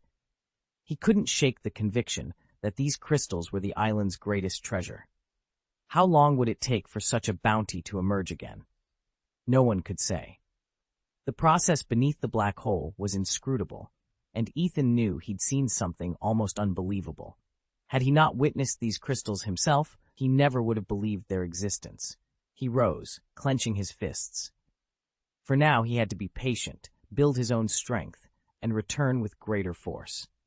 But one thing was certain, this island's secret had to be buried forever. Though too small to warrant a proper name, the island appeared on nautical charts. Any curious sailor or explorer could stumble onto it and report what they found. A chill resolve settled over him. His earlier clash with the island's elf guardians had been nothing more than a token gesture, enough to make them wary, but not enough to truly break them. That facade wouldn't suffice any longer. If anyone were to uncover the subterranean river and its miraculous crystals, it would spell disaster for Ethan's plans. He allowed a cold smile to cross his lips. "No more half measures," he murmured. Darkness flickered in his eyes. They must never know what lies beneath. And with that, he steeled himself for what he knew had to come next. Ethan stood on the windswept bluff overlooking the island, every detail of his plan already mapped out in his mind. His first move would be merciless, wipe out the centuries-old elven settlements and harvest the energy crystals embedded in their bodies. That way, even if some rival force later discovered the isle and slaughtered its elven inhabitants, they'd never suspect the true prize hidden below, or detect the network of secret caverns brimming with power. Once he'd amassed those crystals and grown in strength, he would return with an army of his own, seize the island outright, and finally delve into the black hole's mysteries. Before long, Ethan told himself, he wouldn't just rule this place, he would own it. Chapter 260, Conquering the Tropical Dragon. Silver moonlight glinted off the still river as Ethan climbed from the hidden cave, escaping the swarm of poisonous butterflies within. Dusk had fallen, and a pale full moon hovered low in the western sky. He motioned to the elves, and together they packed thick globs of river mud into every tunnel entrance, then crowned their work with a dense layer of fallen leaves. With that simple blockade in place, the poisoned wings and deadly cocoons lay safely buried, and, if left undisturbed, the cavern would soon revert to the butterfly's lair. Sure enough, as Ethan and his companions withdrew, a handful of stragglers, no more than a dozen, drifted back to the river mouth, their weakened bodies fluttering where the water met the leaf barrier. But the shield spell and the precious cocoons beneath it remained untouched. In just a few days, the insects would reclaim what they'd lost. 8 nights later, under that same glowing moon, Ethan found himself sailing toward an uncharted island, aboard a creature thought untamable. A broad-shouldered tropical dragon cleaved through the ocean swells, its emerald scales rippling with each powerful beat of its wings. Ripples trailed behind like liquid mirrors. On the dragon's back stood Ethan, his tattered tunic whipping in the sea breeze, bare feet pressed firmly against the leathery hide. A stray gust might have unseated a lesser rider, but he held on without flinching. At his side hovered Leora, the pink-skinned elf whose aura glowed with an ethereal blue light. She watched the island's dark silhouette on the horizon, her keen eyes never straying from their course. Together, rider and elf had sealed a butterfly nest, and now they aimed to conquer the fiercest guardian of these tropics. Tonight, their destinies would be rewritten. Ethan's tropical dragon towered nearly 3 meters tall at the shoulder, not counting the massive crest atop its head. From its back sprouted 3 enormous coconut leaf-shaped wings. With a single powerful flap, they could whip up gales strong enough to ripple the ocean's surface. Its head was sheathed in 3 overlapping, leaf-like plates that shielded its eyes from the rushing wind, and from its jaws hung clusters of yellow, banana-like fruit, a distinctive signature of the species. This was the level 40 tropical dragon Ethan had first encountered on his opening day on the island. Now, 8 days later, he rode proudly upon its broad shoulders, having already eradicated all 4 of the island's main tribes. Any nearby elves, mere level 32 simpletons, stood no chance against his combined might with the dragon. Ethan settled himself into a relaxed seat. His long hair whipped around him in the breeze, framing a face honed by salt spray and sunlight. Perched atop his draconic ally, he cut a striking figure, handsome, confident, and utterly in command of the skies. Ethan placed his right hand on the broad back of the dim beast, and with his left, gently stroked the cool scales of the tropical dragon. As he felt the creature's steady breathing, memories of the past 8 days washed over him. After escaping the poisonous butterfly forest the previous night, he'd resolved to eliminate every high-level elf on the island before any other newcomer arrived. He knew the island's top-tier elves were concentrated in 4 great tribes, one of which had already fallen, leaving just 3 remaining. His first target was the toadstool mushroom tribe. Mushroom elves, especially the oyster mushroom variants, drew strength from grass and fighting systems, which made them 4 times as weak against flying attacks and doubly vulnerable to poison, fire, psychic, ice, and fairy powers. In Ethan's assessment, the mushroom elves were virtually defenseless. Even their unevolved forms, simple grass-type creatures, suffered double weakness to flying, poison, bug, fire, and ice. Confident in his strategy, he steeled himself for the campaign to come. Ethan surveyed the 6 elven factions under his banner. Each tribe wielded a distinct power. The Arche-Crow Flight Clan mastered the skies. The Beastwood Brutes harnessed raw, animalistic strength. The Frostfang Icekin commanded frost and snow. The Ghoststone Venom Elves specialized in toxins. The Scorpita Insect Tribe excelled at swarming tactics, and the Gyronac Poison Faction perfected deadly venoms of their own. Their abilities naturally counterbalanced one another, and Ethan knew that to consolidate his rule, he had to break their internal alliances one by one. He chose the Oystercap clan as his first target. Though modest in reputation, the Oystercaps had long assisted the powerful poisonous butterfly tribe, a union that threatened to tip the balance against Ethan's forces. More ominously, while the oystercaps numbered only 200, the poisonous butterflies numbered 700 or 800, giving them a comfort zone from which they struck raids whenever they wished. 2 days of relentless assaults followed. Ethan coordinated simultaneous strikes. Darkcrow scouts blinded the oystercaps' watchtowers. Frostfang warriors encased their headquarters in thick ice. Scorpitus swarms overwhelmed their perimeter guards, and Ghoststone assassins infiltrated their ranks under the cover of night. Faced with invaders from every direction, the oystercaps fought desperately but could not hold. By the end of the second day, every adult warrior had fallen. Only a few hatchlings, mushrooms not yet grown, and the lowest-ranking clan members remained alive, huddled in the shattered shell of their fortress. Ethan ordered his forces to stand down, sparing these survivors to preserve the oystercap lineage in name alone. With the oystercaps effectively neutralized, Ethan's elven host swelled in experience and confidence. Their successful campaign against a once sturdy foe elevated every faction standing and brought him one step closer to unifying the fractured elven realms under his command. Ethan couldn't suppress his excitement when he heard the news. The cunning Tengu tribe had finally been routed. Their leader, an especially wily Tengu, had once united 2 fellow Tengus and a horde of proboscis leaves and acorn creatures, seizing the oyster mushroom clan's territory outright. While the invaders reveled in their conquest, Ethan seized a rare day off to gather his elf allies and hunt them down. He knew the Tengus' affinity for grass and evil spirit magic made them fearsome adversaries, especially against the dull beasts, but that very bond would prove their undoing. As Ethan's elves reclaimed battlefield after battlefield, the dull beasts they liberated fell under the elves' blessing of thought. Their minds cleared and their wills aligned with Ethan's cause. In an instant, those once stoic creatures became fierce auxiliary warriors, moving with unprecedented speed and striking with newfound power. The opening salvo came from the fighting-type elves, whose close-quarters prowess pinned the Tengus in place. Winged flyers swooped in next, followed by squads of poison weavers, firebrand mages, and ice shapers. Fairy-type spellcasters lent their own magic, pressing the Tengus on 2 fronts. Finally, wave after wave of insect-type fighters swarmed the enemy, 4 separate assaults in rapid succession. Despite the dull beast's comparative weakness in direct combat, the combined might of the other elemental elves shattered every Tengu formation. And because the Tengus, drunk on their earlier victory, had overextended, attempting to occupy 2 territories at once, they found themselves thinly spread and unable to regroup.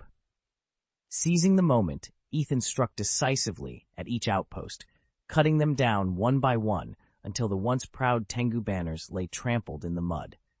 By sundown, the battlefield lay silent. The clever Tengu threat had been extinguished at last, and Ethan stood among his allies, already planning their next move.